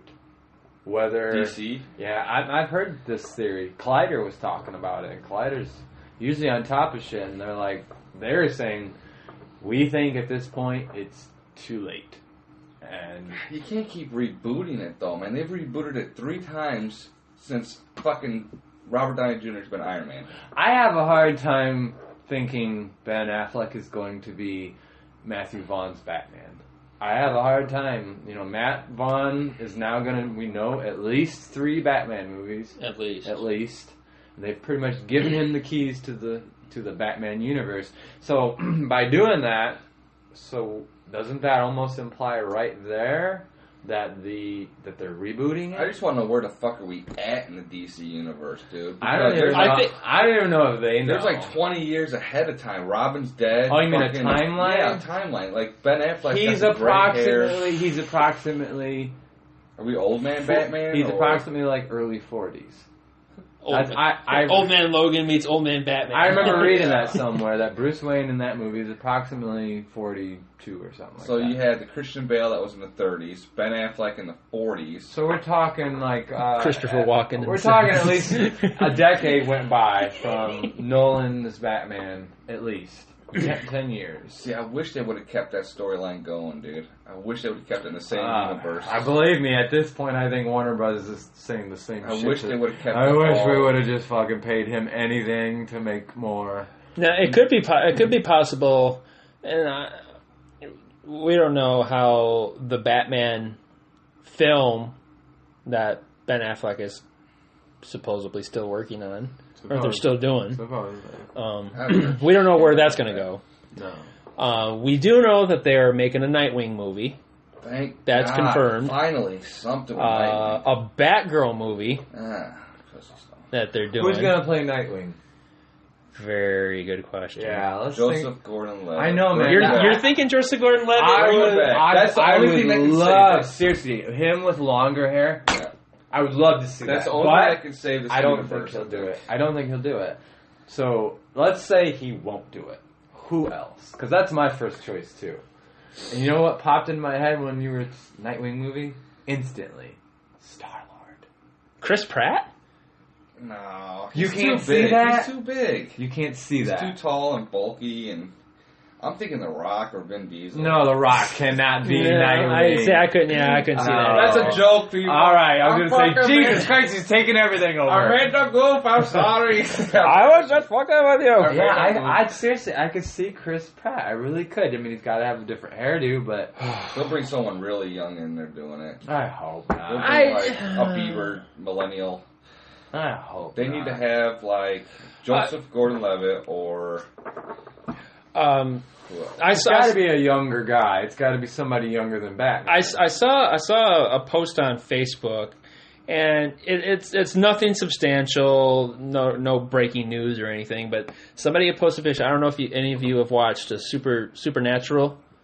No. Okay, I can't think of their names off the top of my head, but they had one of the characters. They said, "What if?" And then they had one character as Nightwing, and then the other character as Red Hood. Oh yeah. They said, "Would you watch?" or something like that. Jensen Ackles, I think, is one of them. Was one of the characters. Aren't they brothers? One of the actors. Yeah, they're brothers on the show. I've watched like half of one. Jensen Ackles, I think, is one of the actors' names, and I can't remember the other one. But it's like, there was a video on YouTube of I think somebody doing like Nightwing. It was like a Nightwing audition tape. Like he was trying to pitch this to like the movie. He was like, "Hey, I want to be your Nightwing and everything." And it's just like some kick-ass like martial arts style thing where he's like flipping over stuff and he's like kicking the shit out of people and everything. That's what you're gonna have to do is probably bring a no name into it, because if you bring in Matt Damon or something fucking like big name, it'll be like because you're gonna think Jason Bourne. That's Jason Bourne. Yeah. You know, yeah, there's not a whole lot of I still want good actors that age. Yeah. Right now. Yeah. You know, like early 30s. And that's maybe that's why Chris Pratt jumped into my mind, because he's that age. He's about what Nightwing would be. He's like roughly 30 something. I mean, you got a bunch of young actors that I'm not really familiar with. That I'm not saying they're bad or good, but there's plenty of those. You got older actors, but like that 30-year-old actor. Yeah. That's why Joseph Gordon-Levitt seems perfect for the part. Even like, people will go, "Oh yeah, that Robin, yeah." But I don't know, man. I kind of think thinks he's above it. Maybe, I don't know. I think it just fuck up the whole timeline, because they'll be like, okay, then how's that Joker with that Joker? And but look at Cable. But look at the Cable. Look at Thanos. Cable. right? Yeah. You know, they were not afraid to do that. No, But that's Marvel, though. and that I know. yeah. Right? DC, everyone's already stuck in their mind like, they're gonna fuck it up. You know, and they could also, they don't have to go forward in the Batman timeline. They could go backwards. Oh sure, man. They could do the. They could do Nightwing origin. they could do the Arkham storyline from the video games. That's an awesome storyline. Yeah, definitely for sure. You know, there was Arkham Origins where it's basically Batman starting off as Batman, like when he first started out, and he's investigating these things, and he's Year one. I've always said they ought to go back to. And then With the purple gloves. Yeah, man. Go it back was to the very beginning. Black Mask. When he's kind of like learning as he goes and shit. You know, he's going after Black Mask, and there's this new player in town, and he's like, and this player's like murdering people and everything, and it turns out it's the Joker. And the Joker is masquerading as Black Mask, and so it's like their first encounter with each other. Like, man, I think Batman in the game is like, this person is a madman, and in the game you had to recreate these crime scenes, and it's like, oh, the person came in from the window and everything. Blood samples and like, shit, it was, DNA. Right. Yeah. And he had to, like, reconstruct the scene and everything, and he gets the drop on Batman, and just, like, Which one? The whole Arkham series was awesome. Yeah. Which one was I playing at your house? That was... Well, there was Arkham Asylum, which is at the Asylum. No, it wasn't there was Asylum. Arkham. There was Arkham City. That one's the best one, I think. It was right after that. That's when the plan came out. It was Hugo Strange. Yeah, that was with Hugo Strange. And he captured Bruce Wayne. He figures out that he's Batman and everything. And so I think the one I was playing out. at your house was Origins. It was Arkham Origins where you could pick your suit and buy your suit and the Batcar or Batmobile and all that shit. The newest one. The Arkham Knight then is probably Arkham Knight. Where you're fighting a Batman in like an armored thing, and it turns out that it was a Robin. And I said this to Ralph. I might have even said it to you. I might have even said it on the podcast. I was playing it going, what the fuck? Yeah. This video game could be a movie. 1,000 times better than the movie version of Batman. I mean, seriously, like not only just like, oh, it's fun to play. No, I'm just saying the fucking story, the suits, the characters, right? Because way better than because the Arkham Knight, you're trying to figure out who it is, and he knows everything about Batman, where to shoot him, where the weakness in his armor is, and in this time, I'm like, it's got to be a Robin. Yeah. Who else would know everything about Batman? Because then you're playing as Batman, and you're trying to hide, and Arkham Knight is like, watch up on those gargoyles. He likes to stay up there. He's like, start shooting the gargoyles and everything. And he's like, he knows exactly what you're doing. Right. And you're trying to figure out, like, who the fuck is this guy? Who's one step ahead of Batman? Right. The guy that worked with him. Right. I love the story. I know. Fuck you, DC. The only thing I can think seriously, it pales in comparison. To save this universe is you have to do a backstory on movies to lead up to Ben Affleck. Do you know what I think because Robin's dead, this fucking Joker's not even the Joker. We know that. Jared Leto cannot be the fucking Joker. As far as what I've heard recently is he is not sure he wants to do any more of... Right.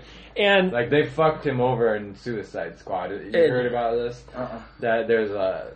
basically, Suicide Squad, somewhere out there is a whole different version of Suicide Squad that was supposed to be darker or whatever and had a lot more Joker in it. Mm-hmm. It was almost like he was one of the main characters.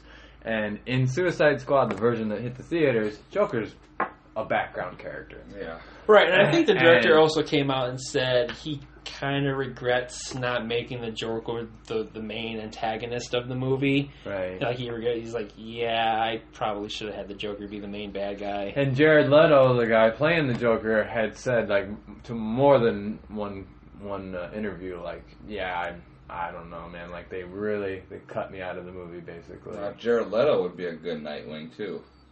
He's in that. Yeah, but I mean, once you throw him in there as Joker... But that's why you have to do the whole backstory to bring him as... You know what I think would save this franchise, honestly? And maybe not the whole DC universe, but at least the Batman aspect of it. I think they need to do a Red Hood. Yeah, they need Red Hood story. The Red Hood story was That's a awesome. great story, and it pulls in Origins, you know? It pulls in the... which one was he? Jason Todd. Jason Todd. Was it Jason Todd? Was it? I think it was Jason Todd. Because I can remember I was obsessed with Dick Grayson became... It wasn't Dick Grayson. No. He became Nightwing, right? And then there was Jason Todd. And there was Damian. Damian was the regular... But there was another one. Yeah, and there was somebody else. He became Red Robin. Red Robin. He's the one that had the Batman mask without the ears. And he had like a logo instead of an R. He had kind of a Robin looking, almost Batman. It looked like Robin and Batman mixed together. But the logo was instead of an R, it was like... it looked like Hawkman's logo. Yeah, like a Robin's head, but it almost looked like Hawkman's logo. You're right. Yeah, I know there's another one. And that guy was a Robin, a brief Robin. He wasn't Robin very long. But I think Red Hood is Jason Todd. Yeah, because I remember I watched the Red Hood movie. And it was Jason Todd. I can't remember if it was Jason Todd or not. We'll get Steve on it because now. Because we know... I got this, guys. I got it. Star Trek. What are we talking about? Star Trek? Because there was a couple ones where Jason Todd becomes... Jason Todd was Red Hood. He was. Okay. Find out who the Red Robin was, because that shit's bugging me now. All right. Let's look it up. Steve, look it up. Who was it? Red Robin? Is that like Red Rocket? Red Robin? Red Rocket? Red Rocket. It's like a dog's boner. Right, but I think with they could do you can show like a Batman movie without the origin, because we all know how Batman became Batman. Tim Drake. Because Tim Drake, that was the one. Tim Drake, which was real brief. And he was a good guy, like a good Robin, kind of like a throwback to Dick Grayson. A respectable Robin that you can bring home to your mother. Mm-hmm. And that's why he actually became part of the Justice League in the comics. Yeah. Red Robin was... But Nightwing was more of the Justice League. Alright, so I'm going to ask you this, because I was thinking about this when we were talking about Nightwing. What's Nightwing's origin story? And I know he was Robin, but... Yeah, that's all. He was Robin. But he just was like, hey man, I'm a grown-up now. This is weird. Well, in the movie, I think he wanted to go off on his own. Yeah, in the movie, he didn't want to be in Batman's shadow anymore. He's like, you know what? I'm going to do things my way. Thanks for everything you taught me, but I'm going to go off and do my own thing. And he went to Bloodhaven. I was going to say he's not in Gotham. No, he's not in Gotham. He went off and he became the protector of Bloodhaven. So he was kind of like the Batman of Bloodhaven. He just kind of did his things over there, and that's when he adopted the nightsticks and everything, or whatever, and drive motorcycles and shit like that. But he was the original Robin. Yeah, he was one of the Robins. Dude, that could be a good movie. That really could. When I was watching that, it was like a cartoon movie. Damian was the son, and then he put on the suit that was Robin's and everything, and then I remember Nightwing even saying something about, did I really look that goofy in that suit or something like that? It was something similar to that. Yeah, I think so. But he was like the first, wasn't he the first Robin? What? Nightwing? I think it was Dick Grayson. Yeah. Yeah, I think, then he's the one that ends up, he becomes Nightwing, he goes off, and then Batman finds another one, and I think it's Tim Drake, I think is the next one. And he does his own thing. And then he ends up doing his own thing, and then I think it's Jason Todd. Yeah, Jason Todd, he turns into the Joker, and then that's when he finds out he has a son, and it's Damian. But what about the girl? Where does she fall in at? The girl Joker, the girl Robin, with the big green glasses. The Dark Knight Returns. Yeah, she's the older version, or she's older Batman, right? The older Batman. Yeah, I watched the first part, part one, where she's like she wants to be Robin and everything, and she helps Batman out. And Batman's like, "What the fuck are you doing, kid? Get out of here," and everything. And then she wants to become the next Robin. Who? From the Dark Knight Returns. That's from old Batman. Old Batman. The Dark Knight Returns cartoon. Yeah, the animated movie. The girl wants to become Robin. Green glasses. I'm trying to remember her name, but she'll never come back to the. That's what DC would do, though. Our universe would do that. Yeah. It goes back to the multi-universe, dude. Somewhere in time, Marvel sucks ass, and Batman is killing it right now in the multi-universe. I mean, I can almost see her maybe being on, like, that show you watch. The guys that travel through time and they're DC. Oh, the Legends of Tomorrow? Yeah. I mean, I can almost see something like that, maybe. Yeah, I mean, I could... Maybe a teenage version of that girl, a little bit older. Yeah, like... But a lot of people don't count her as a Robin. Because I forget all about her every time. Because she was only in The Dark Knight Returns. Yeah, well, they just started with Gotham, the show Gotham, where they're really starting to ramp up Batman's origins. It came back on Monday? Yeah. This past Monday? No, it was... late April, April 25th or something. It was the next start, the Rise of the Heroes. There was the previous season was Rise of the Villains. Now this is the Rise of the Heroes. Yeah, I was telling Ralph, Bane. Yeah, Bane. Dude, that's gonna be fucking coming sick. to Gotham, which I was like, holy shit! Because it looks like Nolan's Bane, and then I'm thinking, you got to do the voice if you're gonna make it look like. You gotta do like a young version, right? You can have the right. I don't know what you're talking about. What's wrong with that voice? Come over here. the very first episode, they unveiled Enigma has on his green suit. Yeah, and now he's starting to call himself the Riddler now. Holy shit. Yeah. So now they've officially introduced the Riddler in his full form. Is it still Monday night? It's still Monday nights, yeah. And everything. It shows Bruce, I guess, goes under this tutelage of some mystic guy who's telling about. Is it Roz? I don't know. Roz is in this one, isn't he? I thought he was coming into this series. It might be. Like, I'm so fucking far behind. I think I'm like Nate's 7 my episodes biggest behind. problem in life is all the fucking awesome TV shows I haven't watched yet. Right, well, dude. yeah, speaking of TV shows, they canceled fucking Powerless. Already? They canceled it already. Timeless. And Timeless, they canceled that too. Motherfucker, Yes. bro. Are you The serious? two of the shows, yes. I know I watched one episode. I liked it. Timeless? Yeah. Timeless was awesome. They axed both of those shows. I was like, you You know motherfuckers! what, though? Nowadays, it's so hard to fucking commit yourself to like a TV show. even Well, a prime dude, time. hardly anybody really watches TV anymore. It's not like the Netflix, 90s, bro. Netflix, Hulu. You know what I mean? Netflix. If Netflix keeps going the way it's going, could fucking kill network TV as we know it. Dude, because you know what? Like, I'm not trying to sound retarded or anything, but I did watch 13 Reasons Why. That's the most. Ralph loves this That's show. the most fucking show, like the most TV I've watched in like a long time was 13 Reasons Why, and that's what they should have done with Timeless, and that's what they're gonna start. They should start doing with TV shows. Put it on Netflix, Yeah. so people don't have to fucking DVR it and all that. Think about it, you're gonna spend all that money for a DVR, fucking all that bullshit for fucking cable when you can just get $10 a month and pay $20 for cable. Well, right. I mean, they could always go the Netflix route. Netflix could say, you know what, we're going to take that and we're going to turn that into a show. Or they're bringing back American Idol. On Netflix? No, not on Netflix. ABC picked it up. Fox lost it. Wow. Yeah, because they had their final season on Fox, and then ABC's like, you know what, we're going to bring it back.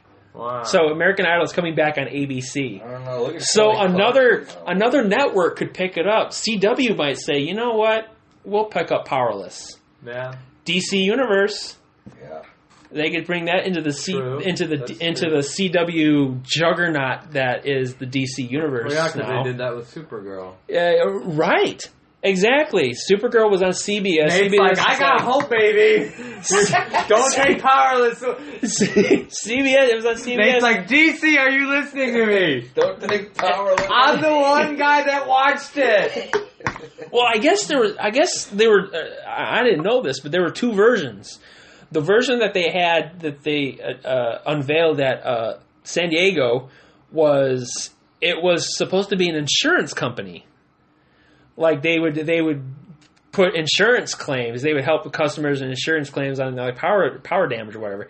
And then the version we got on the screen, they changed it into Wayne Security, and Alan Tudyck's character was supposed to be like some other character, and they turned him into Bruce Wayne's cousin or something.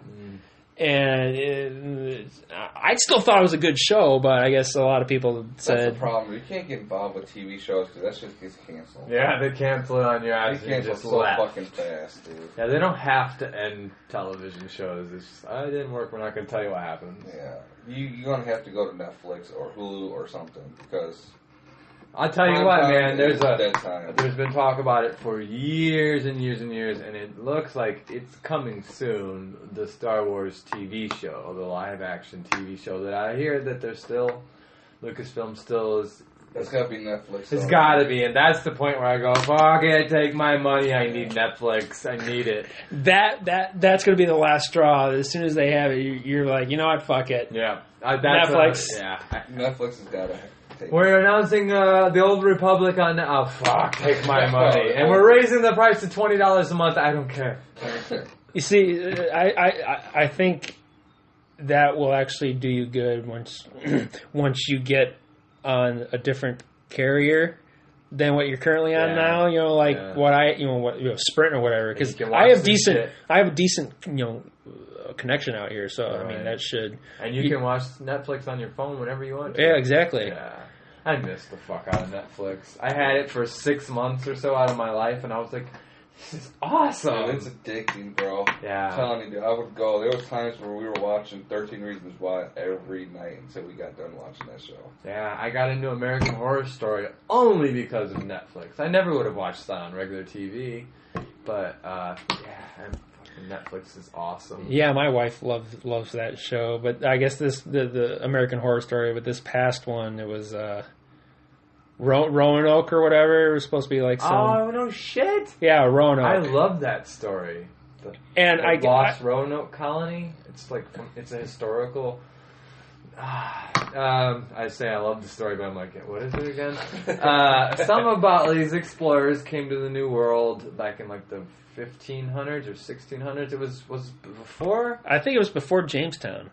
Yeah, but So, I think 1492 was Columbus. It was after Columbus then. Yeah, this is like Because Columbus didn't really come here anyways. He No. came to the islands around America. There was a bunch of Indians here first, man. That was very disgusting. I came back to Spain. There was Indians. Wagon warners. There's something about this. I think they were English. These settlers came to this colony called Roanoke. It was like North Carolina or something. that sounds about right. And so they settled there, and like fucking everyone disappeared, and like history has like no explanation. And there's like clues they left behind and shit, but nobody's ever been able to piece it together about like what happened to this entire colony that settled on Roanoke. Right. It might be the same story because I wasn't familiar with Roanoke. Something they Before- taught us in school for about 5 minutes, and it was like, and my brain went, "Ooh, that's interesting," and Right. I kept it in my brain all these years, kind of. Right. Before it came out, they So it was they about said like a it was. serial killer that killed everybody on the Roanoke colony. That's kind of what it was. Kathy I fucking watched that. In a Kathy heartbeat. Bates. She was in it. She was in it. A lot of the previous. Yeah. It's like the American Horror Story alumni or whatever. Wow. And a lot of them are in the next iteration of it. So did your woman like it? She just kind of got lost with it. It just kind of like it dragged out, and she just kind of lost interest. She's like, I don't know what the fuck's going on anymore, But Kathy, Not to talk shit about your woman, but that intrigues me even more because usually women are like, I don't understand, and that's the kind of story that I'm like, oh, I love this shit. It's complex, right? Like she watched, like she liked, was it Coven? About the witches? The witches. The witches, and then there was a Freak Show, which was about the I watched a couple episodes of Freak Show. I did too. That was just like... Who was the dude in the first episode when they were walking through the... that fucking freaky clown? That was before the clown, wasn't it? I thought that was the next season. The clown. No, clown was in Freak Show? Freak Show. Because there was some really big celebrity, a big actor, and I remember I only watched like 2 or 3 episodes of that season. But Neil Patrick Harris was in Freak Show, I think toward the end. I think him and his husband. Doogie? Yes. Doogie was in Freak Show? He was in, I think, a couple of the last episodes. Like the last 2 episodes or something. They were talking about isn't Lady Gaga in it? Lady Gaga was in... She took the role over what's her name. I know that because... Was she in, I don't think she was in Freak Show. She was in Hotel. And then she was in Roanoke. And the character she played in Roanoke did not even look like her at all. It was that... Yeah, it was an older lady. In Hotel she played a vampire. Well, she's a brunette anyway. She's not really a blonde. Was she a brunette in them? In Roanoke, no, she played like some feral, almost creature-like person, like that was like with Kathy Bates. Like succubus. Well, I don't know about that. Succubus. Is that plural or singular? I think it's It's singular or plural. How do you say if it's plural? Succubuses? Pajama sisters? Pajama sisters on? Anyway, yeah. Right, but yeah. American Horror Story, I watched the first one, which was about the house that was haunted or whatever. Yes, yeah. And that was fucking awesome. And he had, I I watched the first 2 seasons and loved that show. Zachary Quinto was in it. That's right. Spock. Yeah. And then I jumped ship at the point of the clowns. Whatever that. Yeah, that was fucking show. creepy clown, dude. Oh my god, dude. I was Like- telling Ralph yesterday, my cousin got me into that show when I was living with my cousin and her mom. And they were, it was at the time that the clown series was coming on every week or whatever. So it wasn't on Netflix where you could binge, it was Right. the current one at the time. And I remember going into her room for something and knocking on the door, and I fucking opened the door, and like her and her boyfriend are watching this episode. I was telling Ralph this yesterday. All I saw in the episode was these two like couple, like they're in love and they're like having a picnic in this like really grassy, beautiful area, and it's sunny out and everything. And all of a sudden you like see that creepy ass clown like come out from behind a tree or something, and he's got like a knife like this big. Yeah, and he's wearing that freakish smile, and it's like a faceplate. And you kind of learn his origin a little later, where they like break his jaw and like rip it off or something, and like he wears this like creepy like plate over his mouth and everything. No, I think they rip his tongue out or something. There's something weird so like creepy. that. That's so funny. And so he puts his plate on, and he's like, "Whoa!" and he's like all this stuff. So like he goes around and like fucking kills people. Yeah, this one little like I had 30 seconds of watching that season, and it happened to be where this like happy couple was like having a picnic. Having the picnic, And he murders the fuck out of that dude. Yes. And the woman's like, ah! And I'm sitting there watching and go, what the fuck are you watching? And my cousin's like, it's American Horror Story. It's a new season. I'm like, I'm off. I'm stopping at that point because no. Clowns, serial killing clowns. Well, when they came out with this this past season, I guess, before they aired it, they were talking about they were going to cover. There's a rumor that they were going to do the Slender Man.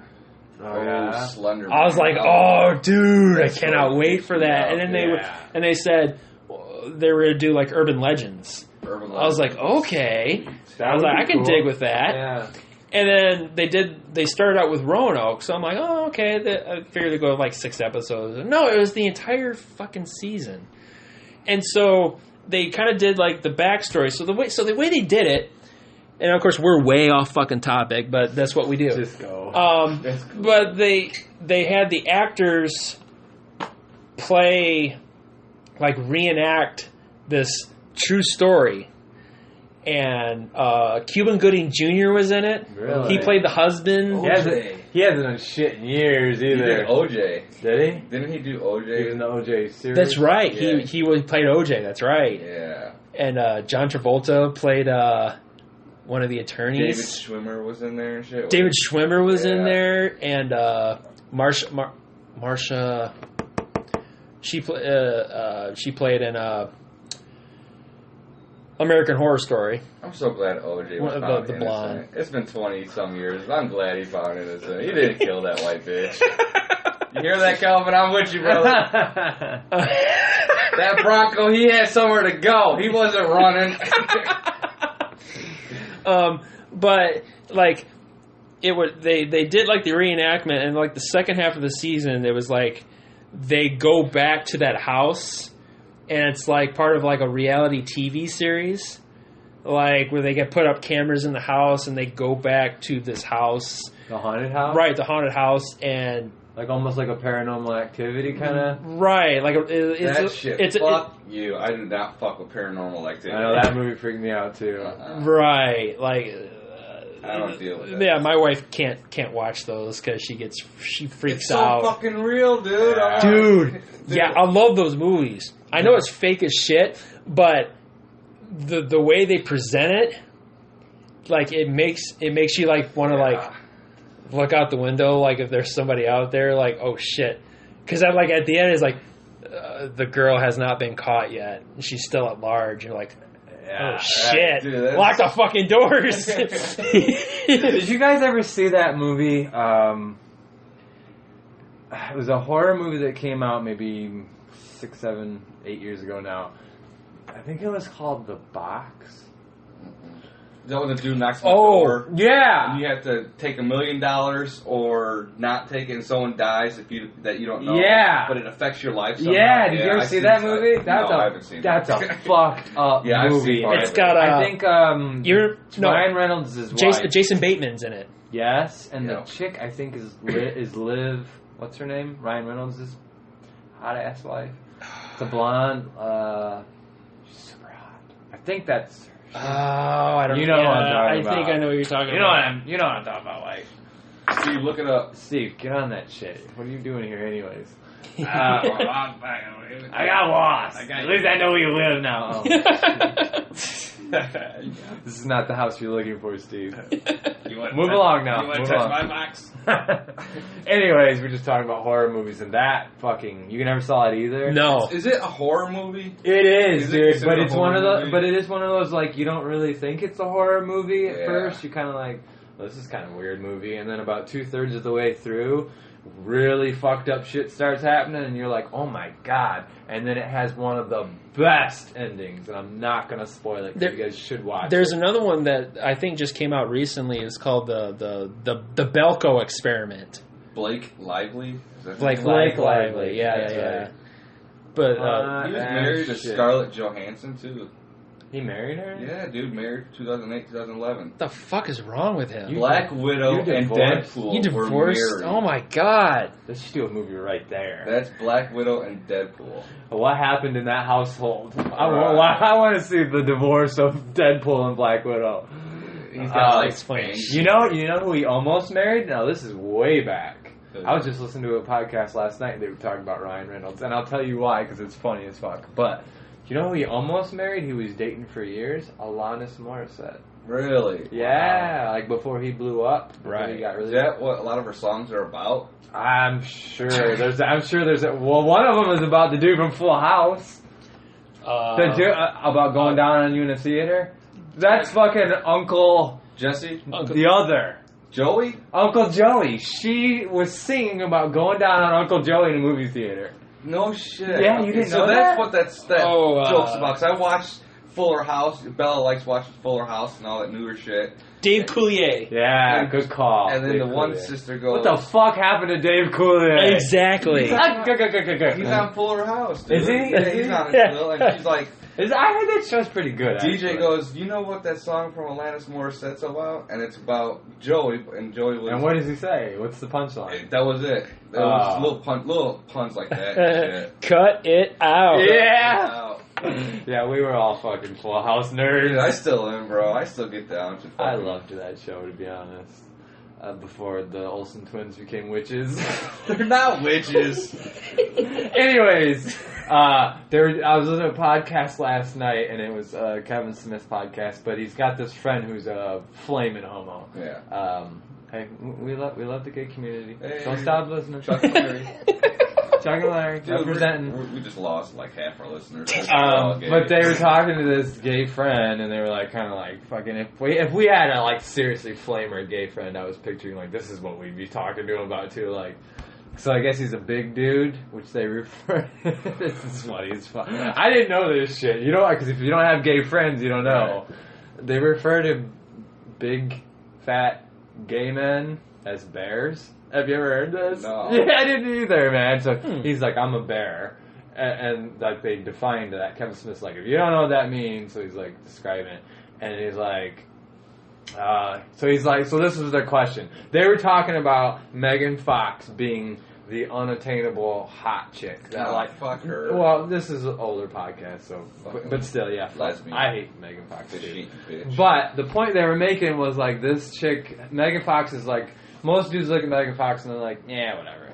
Even though she is smoking hot. And the reason they were talking about, the reason why we all do that is because in your brain, everybody's brain, she's like, I couldn't get my dick in that if I tried. Right. Yeah. It's just unattainable. So they were talking to this gay friend of theirs, and they're like, so what's the gay version of that? Like The unattainable gay. Yeah, version of like, it. Ryan that's- Reynolds. And the dude's like, oh, easily Ryan Reynolds. Dude, why? I was like, what? Why? I don't see I it. was like, I don't- I was thinking like, I mean, he's a good-looking dude. Yeah, he is, I ain't for gay, sure. no homo, but, you know, he's fucking cool. So they said the same thing. They're like, what? Really? And he's like, yeah. He's like, dude. He's like, first of all, he's real charming, real funny. He's fucking really good looking guy. He's like the boy next door kind of guy. And they're like, yeah, okay. And they're like, but he's got it. But he's like, he's got it all. Yeah. This is the fucking fat gay man's perspective of Ryan Reynolds. He's got it all. He's like unobtainable. He's the Megan Fox of the gay community. Wow. I'm like, wow, that blew my mind. Anyways, we got way off subject there for a moment. Yeah, we just went through a wormhole into Yeah, another we- dimension. yeah, we we just did. went away off topic. It's called vagina. It was the homo. It was the asshole. We just asshole we just console. ventured into the asshole dimension. Sorry, reeling it back. Dude. Alright, let's go back to some real shit. What do you think about It? The movie. The movie. The remake. I haven't watched the trailer. You Really? haven't? I No. watched like 100 times. I never watched the original. Oh. See, Yeah. I wasn't really What into wrong those. with you when you've got to- into those. And I really probably wouldn't have been into it either. It's a true story. My mother at the time was totally into that TV series and like, fucking, sit down and watch this with me because I'm sure it was because she was freaked out and it gave me fucking all sorts of problems Yeah, I love throughout my it. adulthood. And I didn't know at the time, but they were going through like the old It movie, comparing it to like the old It trailer compared to the new It trailer, and I completely forgot Tim Curry played That's Pennywise. what I fucking said yesterday. I was Yeah. like, holy shit, the bellhop from Home Alone Tim was Curry, It. that's Yeah, right. Tim Curry. We were talking about it yesterday. That You was- gotta watch the trailer. I was though, like, bro. holy Watch shit. It's seriously, it's one of the best trailers I've ever seen. I watched it's a the really beginning good of it trailer. where the kid is following the boat into the drain, Yeah, what? Did you see the drain part? and I think the clown pops up from the drain or something. We're just talking about it. But then they turned that moment in the trailer and they turned that into a meme. So now I'm seeing a bunch of those we were just talking about that. a bunch of those in there. Like there was one that says Hillary's president down here, and the scene goes right into the drain. I'm like, oh my god! Colin's like, I'm with her. We were talking about having fucking Steve's face. We were talking about, yeah, dude. We were talking about we need to make a meme or like our own little like fan made trailer. Steve. Steve's face out there. Little kid's following the fucking boat into the drain, and he looks down there. Fucking all you see is Steve's fucking scrapply face. Hey, got any diapers? Hey, little kid, you want a diaper? There was another Come one. on down here. There was another one where it's the exact same thing, and it was for John Cena's birthday, and they follow it down, and the kid looks down there, and all of a sudden you see John Cena's face pops out, and he goes, "It's John Cena!" The kid's like, "Ah!" Dude, that is awesome. Dude, I don't care. It looks fucking awesome. That's all I'm saying. We know Mendy's not going, but No, she fucking hates clowns. but I think we should go to that. Dude. Yeah, it's like November this year. I think Yeah, October. dude, something like that. Maybe it's October for Halloween. It might be, yeah. Yeah, that'd be fucking. And I'm not a horror flick guy. Ralph knows that. I don't really like. Alright, true horror flick that got me. Everyone's gonna be like, that's fucking stupid or so much. The Ring. That movie. No, I freaked saw me that, the I didn't- fuck I out. agree. I saw it in theaters, dude. I was on this horror binge in like high school. I went The Ring, all them fucking movies, dude. Oh, The Ring The still Ring gets me to freaks this me out day. too. I agree. See, I didn't really watch the original Friday the 13th. What? I didn't watch like the Jason? Jason. I didn't watch any of the Jason or the Freddy movies. Nightmare on Elm Camp Street. Crystal Lake, bro. I didn't watch. Wow. What are some other classic ones? Michael Myers, The Halloween. Halloween didn't watch those. Wow, bro. I just never.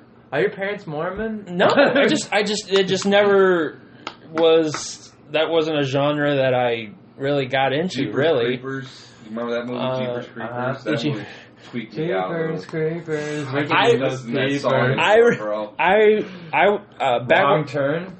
I was watching at the truck stop the other day, dude. Wrong Just so turn. happened to be. That's a freaky movie. I was back when I was in college. I was working on a theater production of Grease, and we had some down. What? Right. Are you serious? I'm serious. He's dropping bombs right now. And Danny Zuko over here. It's like I was almost Kevin Smith. It's this close. But we had some downtime, so a bunch of guys I work with, we went to a video store for something. We were going to pick out some like cheesy. I love watching those. Cheesy horror movies. Ghoulies. Yeah. Ghoulies. And Halloween Man. And they picked out a movie called Scarecrow. Oh, I've seen it. With Matt Leinart. I've seen it. And I was like, what the fuck is this? I love like the Scarecrow at the end was like turned into Emperor Palpatine. He was like shooting horse lightning. I was like, what is this? Have you ever seen the Leprechaun movies? No. Oh my god. Oh my dude, god. the best. With Jennifer Aniston. Before the nose job. In the original one. Yeah. Wasn't she? Yeah. Dude, Jennifer Aniston. Jennifer Aniston or Jennifer Grey? No, Jennifer fucking Aniston. Okay. Friends, dude. Rachel. before Friends, before she was Rachel, before she blew up and sucked Brad Pitt's dick. Before she got a nose job. She was in this movie called The Leprechaun, which they made like 10 sequels the to. Leprechaun and the Hood and shit. It got really fucking stupid. But the first one was stupid too. Yeah. But she was like the damsel in distress. She was the main star. In the dude, if you watch that movie, it'll blow your fucking mind. Because her acting is horrible. She's about like 19 or something. Probably 19. And this little fucking leprechaun, which I grew up and I always wondered, who is that fucking midget? Who is the midget Is they he the guy hired? that's all in the Star Wars movies? A little midget dude? Oh, wouldn't that blow your mind if it was Warwick Davis? Dude, oh my god. That's right. There's really not too many. He was Willow. Did you ever see Willow? I think I a very long time ago. I think, yeah. Well, I loved Willow when I was a kid, but fuck, I'm reminiscing now. No, but fuck, dude, that's really interesting that you've never seen that genre. Like, that's almost like fucking a time portal. Mm-hmm. They don't make movies like they try to make. There was one they made. Right, Rob Zombie tried to bring back. What was it, Halloween or Texas Chainsaw Massacre? Never saw that. I can't fuck with that. The original? The original. Oh my god, bro. It is him, dude. It is Warwick Davis. It is Warwick Davis. Oh my god, that's so... Oh, Warwick Davis is like, hey, every midget you've ever seen... Little people. I was that guy. And yeah, Dude, that was me. awesome. That was probably me. I was the only midget working for 20 years. And then Vern Troyer came along. That piece of shit. Fuck you, Vern. South Pole. Wow, that's so weird that we just pulled that out of nowhere. That is crazy, dude. But you gotta watch, dude. There was a time where, like, early 2006 to 2005, The Puppet Master. Oh, that freaks me the fuck out when I was a that kid. shitty ass fucking VHS DVD store over here next to the laundromat and rent just the cheesiest fucking horror movies I could find, just for a laugh, a scare.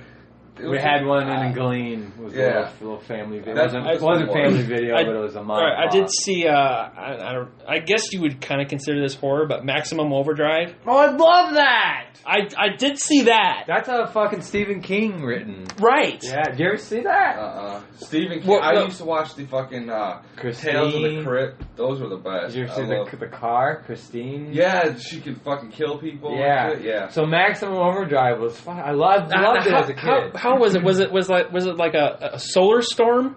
It was it was a solar storm that hits the earth, and like all the machines they come to life, and they start murdering people. Like anything machine. Like there was a.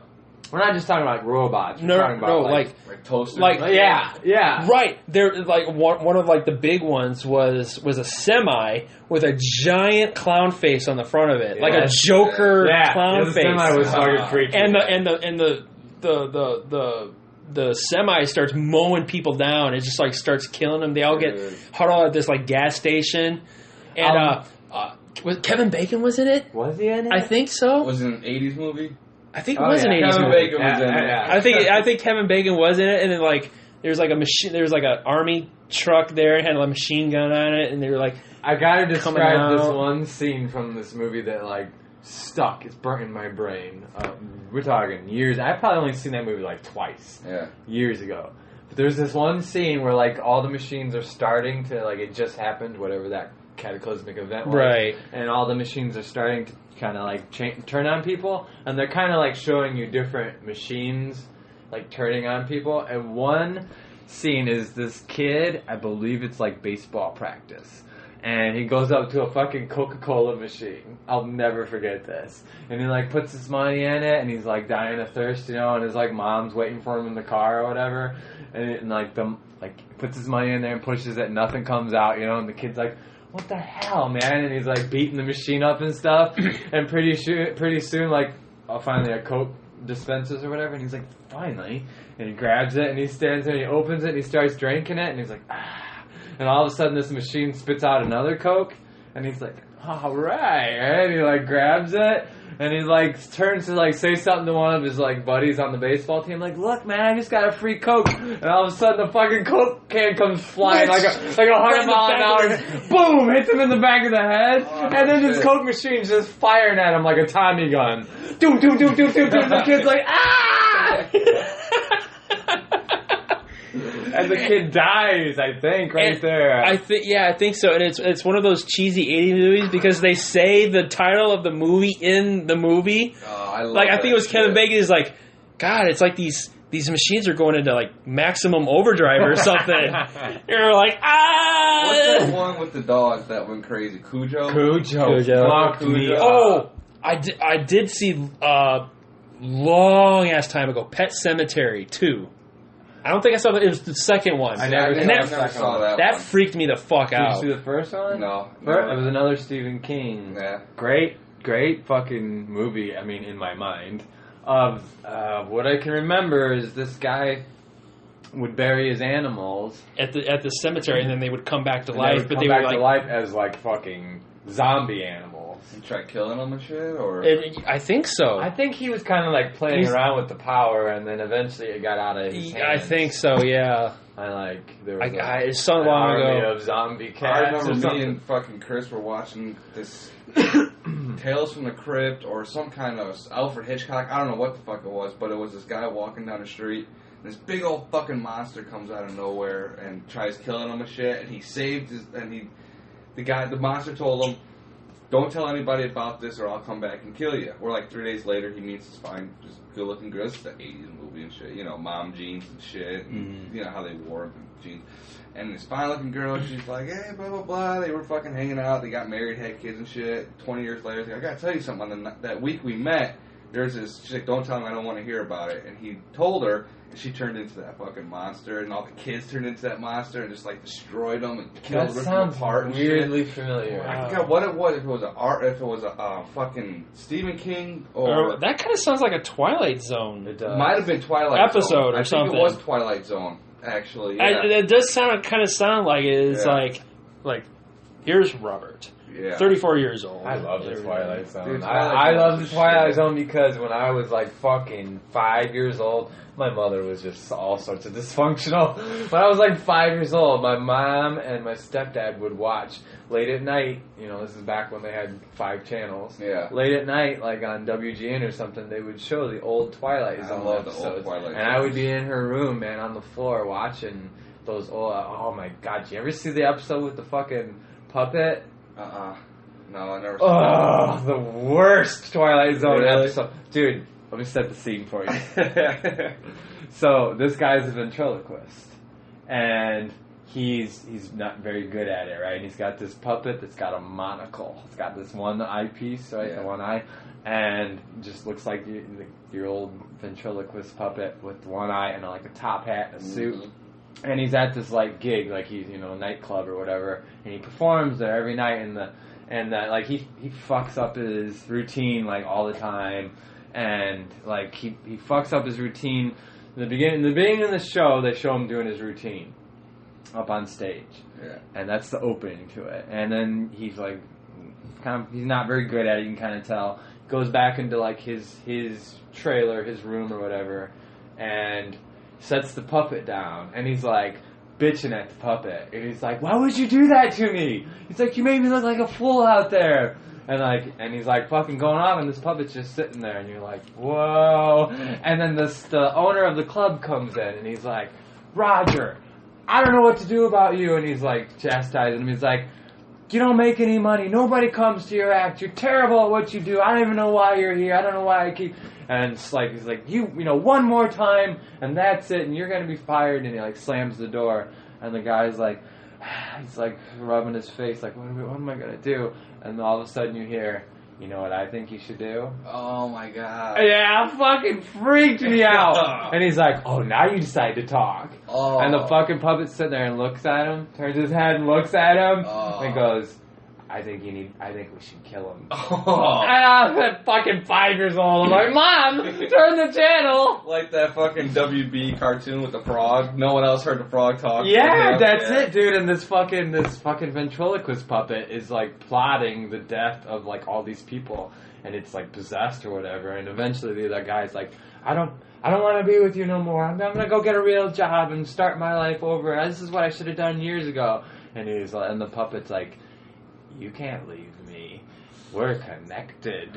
You're nothing without me. You'll see. Go ahead, try to leave. You know, and I'm like, oh my god. It was haunting. I'm talking about old Twilight Zone episode. Yeah. You remember that one? That does sound familiar. The ventriloquist puppet, and the guy has like a really bad act, and the manager's yelling at him like, you're worthless. And the guy's like yelling at the puppet, and then the puppet's just sitting there in the beginning of the show. And then when the guy leaves, the puppet turns to him. He's like, I think we should kill him. Was it like the older ones? With the Black and white, dude. Okay, those are the best ones. Creepy as fuck. Yeah. Seriously, it's probably on YouTube. 30 minutes. Sure. 30 minutes of your life. It'll freak you out. I guarantee it. If you go home and watch it tonight, you will be talking about it Monday. Dude, them fucking dolls, like them fucking baby dolls and shit, freak me the fuck out, dude. There's this one that's in like this museum called like the most haunted items or some shit. And you see like they videotape the doll and she blinks, turns her head a certain way. Annabelle? Annabelle. It is. Annabelle's based on a true story. Yeah, that's what the movie. Annabelle. Yeah. And she's in the real doll is still out there. It's in a museum or some shit. I guess that's like legit or something. Yeah, Is it the same story as Child's Play? Now y'all heard that was based on a true story. Chucky. Chucky was based off of, that was a real story. I think it was two different dolls, but like Annabelle and Chucky were based off of real stories. So real quick, I'm going to tell you guys the Chucky story because I just heard this on a podcast or something. I actually love the first Child's Play. Yeah. Love it. I mean, it's creepy. It was called Child's Play. It wasn't Chucky. Chucky's Bride, Chucky's blah, blah, blah. I mean, they're just comical now. But the first one was fucking weird, and there was voodoo involved and shit. Because he was like a serial killer. So here's the true story of it. Alright, so there was this really rich guy, super fucking wealthy, and he had this like mansion. He had one daughter, and he had this mansion, his businessman. He had this mansion of just like countless rooms and shit. And the daughter was basically just raised by the nanny. Or the maid or whatever. Yeah, I heard that and story. she was, Haitian. Mm-hmm. Voodoo. She practiced voodoo. And so, like, the nanny noticed, like, how the daughter was, like, alone all the time and shit. And just lonely, so she makes her a doll. Fucking does some voodoo magic over the doll and shit. And, like, the father would come home on his business trips and stuff. And at first he, like, saw his daughter playing with this doll, like, in another room. And she's, like, talking to it and stuff. And he's like, wow, like, I didn't buy that for her. Where'd that come from? And she's like, and the nanny's like, she's very lonely. I made her a doll, and she, that's her friend. And he's like, okay, cool, whatever, and goes off again on business trips. And as he's coming back, he's starting to realize, like, his daughter just won't even pay attention to him. And, like, he'll be walking through his mansion, and, like, he sees her in some vacant room, and just the doll, and she's, like, talking to the doll and shit. The fucking businessman ends up murdered. And they never found the murderer, right? Mm. But the guy who wrote Child's Play years ago is going on he's off on vacation, and he's in this place, wherever it was. Maybe it was, it might have been fucking, down to Louisiana. It might have been. Yeah, that's like prime voodoo shit. New Orleans. Yep. And, so there's like, this is like a big urban legend now, and there's wherever this house was, there's like a tour now, and the doll is still there, And, like, so this guy is like, oh, he's kind of interested in shit like that, paranormal stuff. He's like, oh, okay, I'll take that tour. Fucking goes on this tour, and they tell this story, and he's like, oh my god, that's a movie. That's so fucking creepy. Writes Child's Play, and Chucky is born. Yeah. Yeah. That's similar how Annabelle was, too, with the little doll and shit. Yeah, I don't know where the hell they got the doll from, but it's legit, like, a real fucking voodoo place. possessed. Do you ever hear of that one fucking, oh god, what's called? What is that fucking little jewelry box thing that they're called? Fancy old word for it. Oh, like the music box? No, not like a music box, but it had the double doors and it had the jewelry on each side of the door. I know what you're talking about. Well, anyways, this guy bought one for his mother, and as soon as she opened it, she was stroking out. True story, stroked out. Became handicapped, wrote a letter to her son 3 days later, get rid of the box, get the box out of here. The guy takes the box, figures out what's wrong, a bunch of shit's going on in his house, with the box at his house and everything, and he does history on it, and the true story was 1940s, 39, when Germany started attacking over there in Europe, that fucking lady stuck all of her anger and all of her fucking hatred and shit into this fucking box, and supposedly the spirit of the lady is in that box still. Wow. And it's true story. It's all, look it up. I forgot what the fuck they call the box, but it was like in Europe is when it all started. This episode's got to have Nazi in the title. This is like the third reference to the Nazis. I'm telling the story completely all fucked up, but... Oh, I'm sure I murdered that story I just told too, but it's mostly true. Yeah, the box, Look it up on YouTube, you can find the real story. Well, there was supposedly a super haunted house down in Gary that they called Hell House. There is, yeah. I heard it all the time when I worked in Gary. You know the story behind it? Oh, God. I don't know the story. The story or a either, church or a house or a church or something. I think it was a house. Was it a house? And the Ghost Adventures crew. Yep. They bought the house or something. They were going to do an investigation in there. Supposedly, there was so much activity in there and so much evil that they're like, nobody can ever go in there. And I think they demolished it. Is the Amityville house still... That's such fucking shit, though, dude. Is that true? Amityville, it's not true. Dude, the way they made the house look in the movie is nothing like how it looks in real life. I'm just curious if that house still exists. It's still there, yeah. It's still... Like people live it and shit. I think the Lizzie Borden house is still... Yeah, the Lizzie Borden house. Is still up. Yeah, if you've seen the pictures from those, dude, Lizzie Borden just fucking lost her mind. Yeah, she did fucking kill her parents and shit, dude. Like they showed the crime Why scene photos. on earth would you buy that house? Dude, the Amityville house. Why on? I don't care if they're like $5. $5, it's yours, dude. I don't think I could. I'm really like sensitive to like spirit stuff, like that shit, because I believe in it. Freaks me out. And you could not, there's not enough money in this fucking universe to get me to stay one fucking night in the Amityville or the Lizzie Borden. No fucking way. Dude, that Lizzie one Borden night. House. $100 million, Jeremy. One night. I might I try. would do. I don't think I would make it through the night, though. I would do Amityville for $1 million. I don't think I would make it by through myself. I would do it, gut the house of everything sharp, just completely gut it, just put it outside and everything, and then just like, and then just kind of like... Jeremy, you walking through the house with a fucking rebel helmet on and a fucking what are those plastic lightsabers? You're just like, I'm one with the force is with me. I'm one with the force is with me. He's doing like some chant and everything, just like. The Amityville house. I got deep in that shit, like studying about it. I've watched some videos about it, and I always thought that shit was true. Yeah, to be honest. I think maybe it's exaggerated to some extent. The Ryan Reynolds movie they made with the Amityville. Did you see that one in like 2005? It came out? That one was kind of like theatrical, but you gotta watch like the original ones, like the 70s and 80s. There's some fucking videos of the Amityville, like they taped some shit. It's in a subdivision and everything. They made it look like it was out in the country. It was off a lake. It was like a lake house, but it was like in a subdivision and shit. It was a regular house, and it was started off with this lady. Then she buy her son or her grandson a Ouija board or something, and that's how it all started. I don't know. The grandma with the Ouija board, and then the son.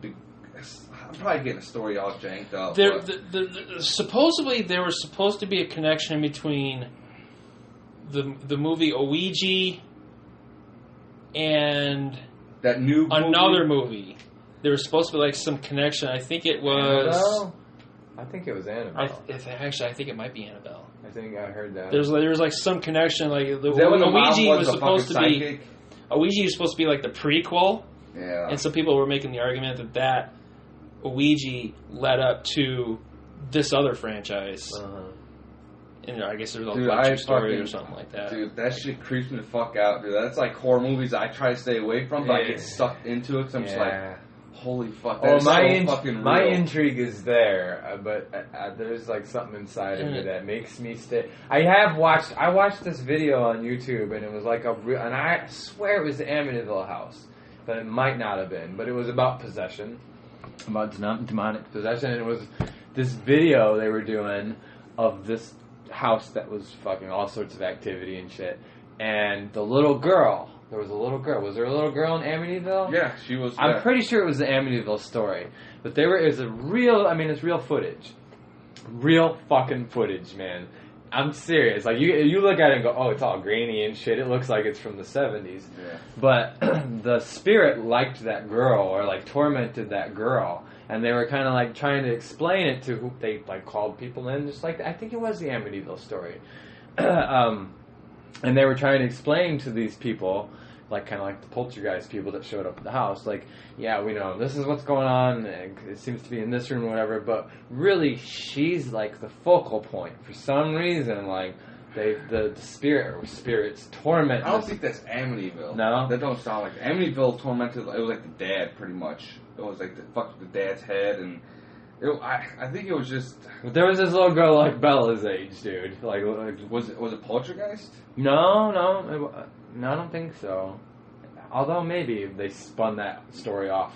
She got sucked into the TV or something. But the actual footage that I'm talking about, where they were telling this story to these people who were trying there to help, and they're in the kitchen, man, and while they're talking, the table starts fucking like dude, I've been gone rocking for 2 months. I haven't thought of this shit in years. The table starts rocking a little bit. All this shit right back up. And the little girl's sitting there, and the little girl says something, and as soon as she says something, man, her fucking chair starts going.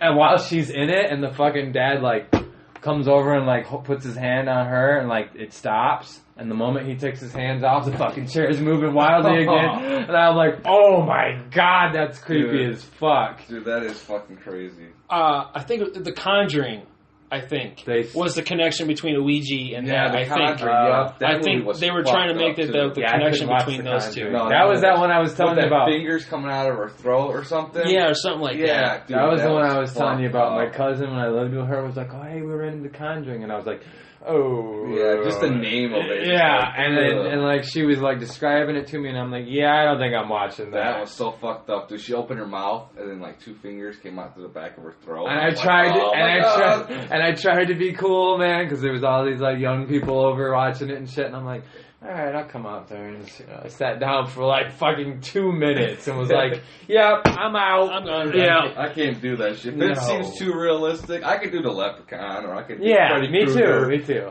I could do even fucking Camp Crystal Lake, dude. But when it comes to fucking Ouija boards or tarot cards or fucking fingers coming out of your throat, you, bro. I'm the same way. I draw the line at fucking spirits, Ouija boards, demonic possession. And they tell you not to fuck with the Ouija boards. Yeah, that's the fucked up thing, and they still fucking do it. I fucked with one. I did the fucking whole table spinning bullshit. Never again, dude. That was fucked up. Yeah, you actually went to a seance. It was a seance. I went to. I'm sorry. Hell to the no. I didn't even know it was a fucking seance, bro, right? I'm just chilling at a table similar to this, but it was like more of a... Wait. Let me tell you how he... Shut the fuck up. Let me tell you how he presented this story to me. This is before she started working with us. Yeah, before Mama Bear was at TA. He's like telling me, I've been to a seance. I'm like, what? I'm like, what, dude? Not even knowing it was a seance. It just turned the lights off. Right, he's like, well, I didn't really know what was going on, but this girl took me to it. And my friend. It was just somebody I went with. Somebody took me to it, my friend, and I'm like, oh yeah, and he's like, I'm fucking intrigued. I'm like, what happened? Tell me. He's telling me the story. Well, then I was like, wow. Fucking Lynn shows up to TA, you know, I'm like, oh, hey, Ralph's mom, how you doing? So one day we're like talking to her, she's like, oh, I've gone to those things. Ralph went with me one time. And I was like, wait! And I was like, the other person was my mom.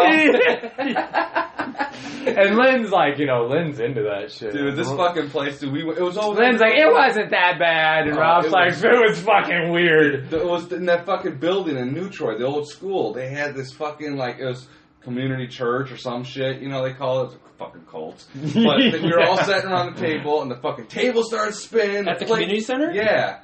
And the plate started spinning. The fucking sparks started shooting out of the fucking plastic paper cup or plate or whatever the fuck they had.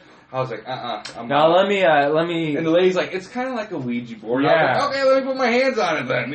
Fucking stupid. And the fucking thing starts spinning. Sparks start shooting out the When table. you touched it? Yeah. The fucking thing started going crazy, Steve's bro. voice just comes out. I was like, I just kept my cool. And I'm fucking drenched in sweat, dude. I'm fucking. Oh, I freaking out. run so fucking People fast. ask me questions and shit, dude. And I'm fucking Plate spinning. So let me give you a little bit of context. Just like the Ouija board. Right, let me give you a little bit of context to this because I've actually done a little research about this. Before, Houdini is really directly connected. Harry Houdini is directly connected to this.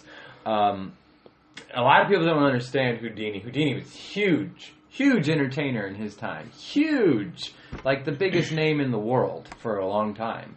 And it wasn't just like, before he turned into like an escape artist, he was actually more of like paranormal, like talking to spirits and shit. And people would pay big money before television and radio and shit to go see like some guy who had the power to connect or channel spirits.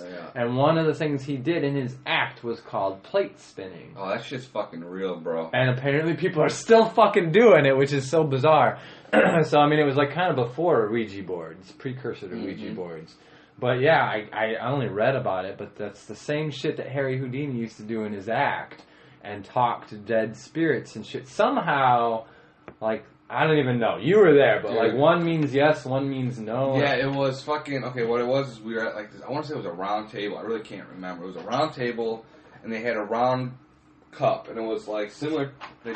Or a glass plate. Everybody put their fingers on it and shit, and they're like, you can ask the questions out loud, or you can ask it in your head. And I'd be like, well, I ain't gonna say nothing stupid. I'm gonna keep shit in my head to see if it works, dude.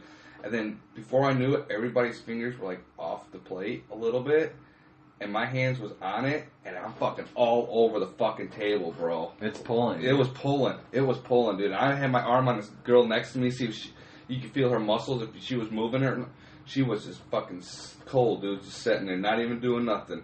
And my hands are all over the fucking table, dude. Shit starts... I'm like, oh, what's your damn. mom doing at this point? Like, look at it, it's working! I'm like, what the fuck, dude? I'm gonna talk to Dad. I'm gonna talk to Dad. I'm like, what the fuck is this? And she's like, I was like, it's not like a Ouija board or anything, is it? 'Cause I don't fuck with that shit. She goes, it's just like a Ouija board. Yeah, it's worse, probably. I'm like, okay, I don't fuck with that shit, And she's like, it's okay, it's okay. I was like, well, this is how heroin starts. Guess what? You're already fucking with it. This is how heroin addicts start becoming addicts. It's okay, just once ain't gonna hurt you. And I'm fucking doing it and shit. Before I know it, everyone's hands off the plate but mine. I'm just going fucking like 90 miles an hour on that table, dude. Fucking shaking and shit. And I'm like, trying to figure out the fucking dude table shaking. is moving? Yeah, it's moving. I'm like, fuck you, dude. I'm out, dude. So was there like one lady like trying to talk to the spirit? Like, It was tell us if you're there, that kind of stuff? Yeah, it was a husband and wife, and they were really cool. They were older people. And they were talking, they prayed, said, guide us with light and all this stuff, saying a prayer to guide us with light.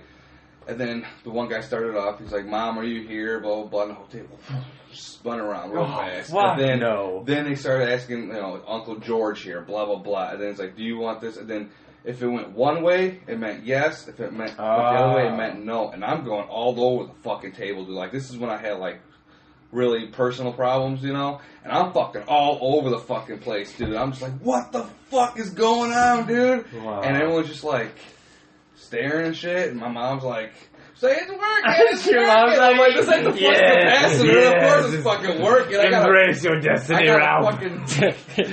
Does Han Solo die? Senator Palpatine on my side. Yes, good. Feel the anger. I'm like, I don't want to Fuck that. Fuck that. Dude, it was fucking... That shit is fucking real, dude. And never again, I don't fuck with tarot cards. I don't fuck with Ouija, plate spinning, Charlie shit. None of that bullshit. What's Charlie?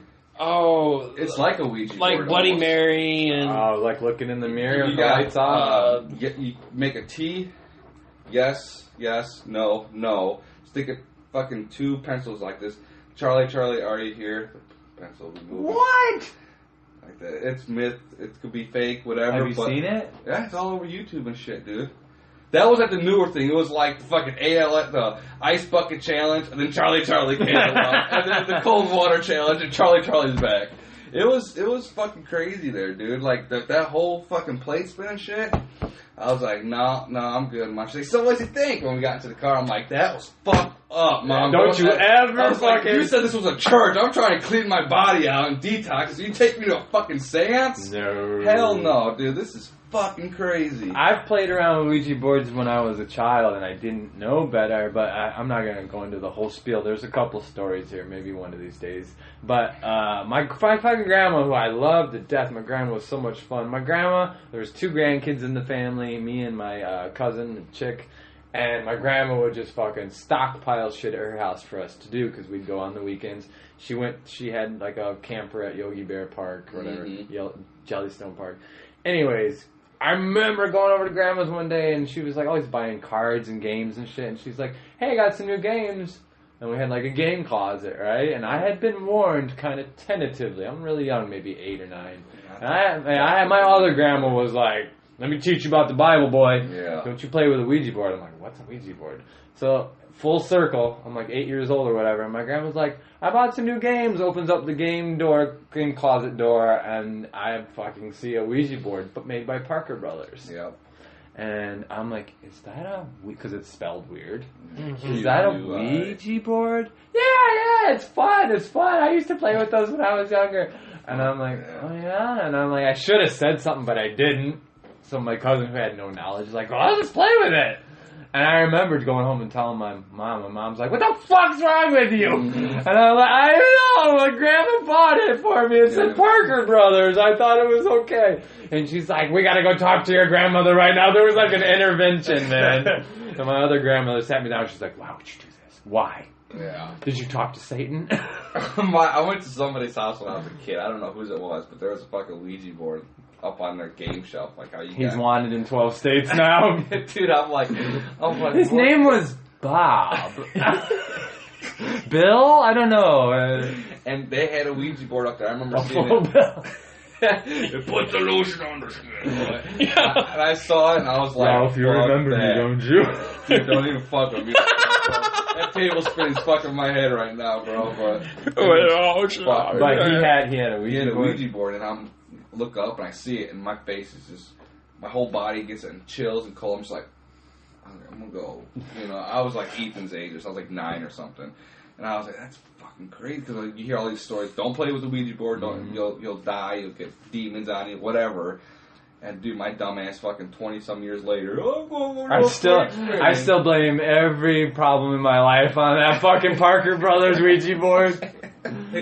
Anyways. Dude, I could have fucking do that. I went to that church thinking I'm gonna get fucking see God. That wasn't no church, boy. I was fucking spinning on a table like Wheel of Fortune, bro. I said, probably a clue when you showed up at the church or the school and walked into the basement. Wait a minute, something's not right here. I walked into the one room and shit, and they're like, all right, let's get started. I'm like, okay, cool. They pull up the table. I sit down. Lights turn off. I'm like, oh, projectors maybe, you know. Lights the candles. I'm like, what the fuck, dude? Pulls up this table and shit. And I'm just like, okay, here we go.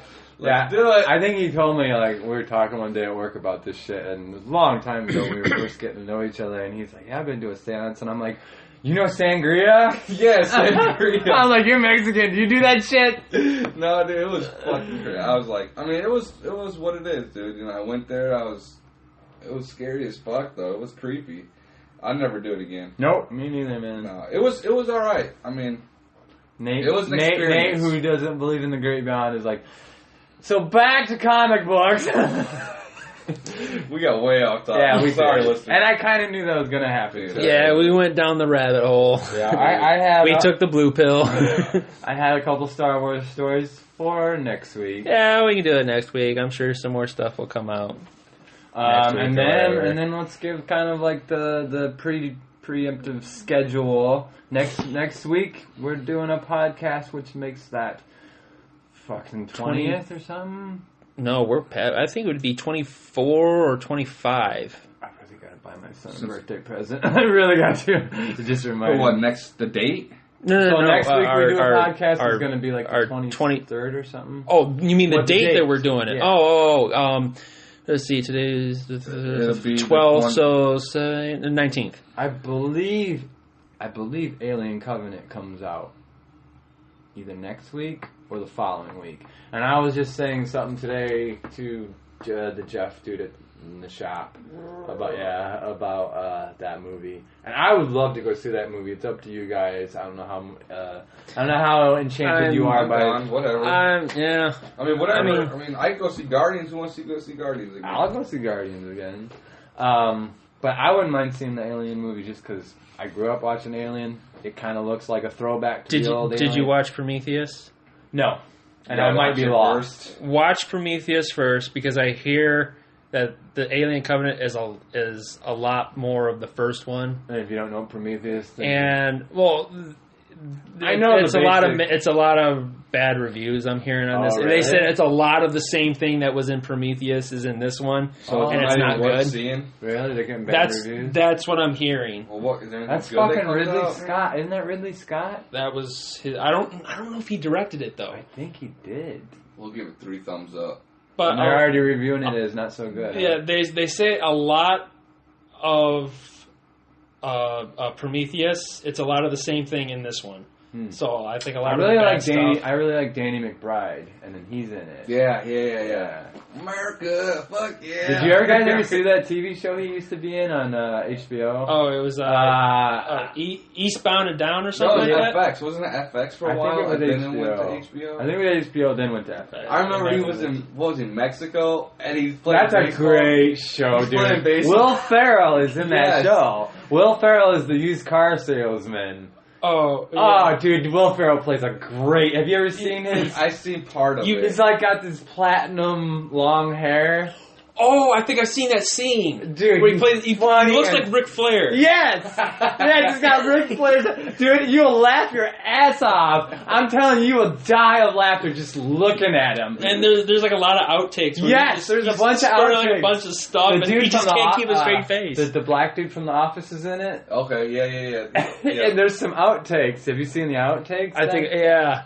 Because he wasn't in every episode, but he would make appearances like every other episode. Like he's just spouting off like a bunch of like one-liners, and there's people just cracking up. There's outtakes of Danny McBride and that black dude from The Office. I don't remember his name, but I like that guy. He's funny, and he's talking to the both of them, and he's like, it's fucking hilarious. He's like talking about it's as juicy as the sweat on my sweet plums. And like as he's like, you can tell he's totally ad-libbing. Like they were just like, go for it, man, talk about your balls. And like both of them are like trying to keep a fucking straight face, and you can tell it's like probably take 30 or something, because they're both like, as he's like, before he's even saying anything, they're like staring at the ground, and he's like, I'm telling you fellas, it's as beautiful as my plums. And like, they start busting up.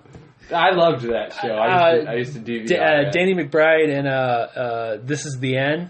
Yeah, great movie. Oh, that movie was fucking God. Awesome. that scene, he's like, God, have you heard of online porn? Why are you jerking off on my magazine? He's like, I jerk off. I'll jerk off all over the goddamn place if I want to. Yes.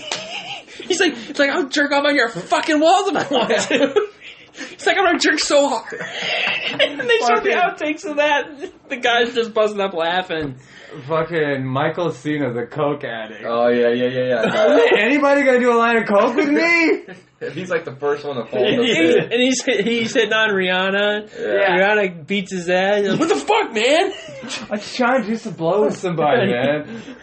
Yeah, I think James Franco is the best one, though. Yeah, that's a great movie. They should do a sequel. And then Danny McBride becomes a cannibal. I know. And then you're like, the Backstreet Boys are up in heaven, they're all smoking joints. They're all getting fucking high. Was that Seth Rogen? Yeah, it was Seth Rogen and James Franco movie. Yeah. Fucking crazy. Oh my God, Danny McBride becomes a cannibal. I hate Seth part. And Channing Tatum is his bitch. Yeah. Oh, yeah. Yeah, you look what I got. Channing Tatum. Yeah, he's my bitch now. Yeah, say hi, Channing. Hi, guys. I fucking love that movie. But yeah, fuck, we're way off center, so we're gonna wrap it up. I don't even know what the fuck we were even I talking know. about. I think I blacked out for 2.5 hours. I'm still here, guys. What the fuck is in my drink, bro? So come back. I was just gonna say we got movies coming, man. Summertime. I don't. We were talking about this last podcast. That seems like there was something big still in May, but it might have been the Alien movie. It might have been, I was thinking about. We might or might not go see it. I don't know. But we might go see Guardians again, maybe. Just for the hell of When it. did Wonder Woman come out? And then Wonder Woman June. first week of June. Yep. First week of June. And we're going to that, and then And Spider-Man's in July. Spider-Man's first week of July. But I know there's something else in June. I know. I think there's something else in June too. We're basically like on a 2-movie schedule every month. Yeah, that's what it seems like. Yeah, until like November, there's like November's fucking like 4 movies. Yeah, 3 or 4 at least. Yeah, and I think it might even be in November. I really think it might. Dude, I hope not. Dude, I can't wait fucking 6-7 months for it, bro. But November's fucking like every week. Yeah, Justice League and Thor. And Justice League. Thor. That's half the month right Right there. there. And then there's something else in November. And then we're just... Despicable Me. Oh yeah, that's right, buddy. They're doing a third I ain't one. seen that bullshit. No wonder you were gone. Yeah, King Arthur. Indiana. King oh, Arthur. I get Yeah, it. yeah. You know how they name like secret names for the set? I'll be in Indiana for about 2.5 I'm gonna be in Dyer, Indiana. Wink, wink. fucking King Arthur. Filming Despicable 3. Yeah, King Arthur. I'm hearing bad things about. Yeah, I heard that was shit. It looks- Pirates of the Caribbean. Pirates. I actually want to see Pirates. That's May 19th. We saw. Oh, that's Oh, May no, 9th. I'm sorry. That is May 26th. Oh, so 2 weeks. I know you guys would be like, that's fucking dumb, but I want to see Baywatch. I do want to see I Baywatch. actually do too. Is that May? Have you seen the Red Bad trailer? Baywatch is the 26th. Oh, Dude, guys. this month? Yeah, Yeah. May 26th. Have you seen the Red Band trailer? Of Baywatch? Oh, Baywatch. They just released the Bed like either yesterday or like Wednesday. Oh my god! How can you not want to go see The Rock? I'm sorry, dude. on the Rock is beach. my idol. like as Hasselhoff. there's- So take my money. I'm glad you brought it up because I was kind of like, I wouldn't kind of mind seeing Baywatch. like there's this part where they go to the morgue and they're trying to look. They're looking at this dead body, and, Oh, and the yeah. Rock's like he's look for needle marks under his taint, and Zach Efron is like, what, his taint? He's like, yeah, just lift up the ball sack and tell me if there's a needle mark in there. He's like, God, it smells like cottage cheese. Oh my Shit. God. And he's looking in there, and all of a sudden the Rock just kind of pulls his phone out, takes a picture, and he's like, oh, I'm posting that shit. He's like, nothing but a handful of ball sack. Then you got The Mummy. Oh, the Mummy of Tom Cruise. We might have to watch that too, guys, June because 2nd that's is the Wonder start Woman. of an June entire- 2nd, Wonder Woman. Okay, so that's like Wait, right The at the Mummy beginning. is in May? No, it's in June. Oh, June. And then we got Transformers. Transformers last night. That's the last right. Night, when Optimus Prime pulls a Vin Diesel. We probably got to go see Transformers. They're always good in the theater, Yeah. Transformer movies. But yeah, we're gonna be going to the theater a lot. Yeah, so we're gonna be going. We're probably gonna be doing a podcast here next week. Podcast here next week. movie. Right. So stay tuned. Shit's getting interesting. Shit's getting real. Getting real up in here. Wreck-It Ralph is back. Yeah, wrecking this shit all over again. Wreck my marriage. Wreck-It Ralph. Wrecking real. So tune in next week. Same bat time. Same bat channel. And one more thing, we are totally not homophobes. We love the gay communities. Happy Mother's Day. And Black Lives Matter Black too. Lives Matter. We're just fucking around. It's all jokes and playing. But no hard Steve, you feelings. can rot in hell. Go fuck off. All right, guys. See you next week. Peace. Bye. Peace.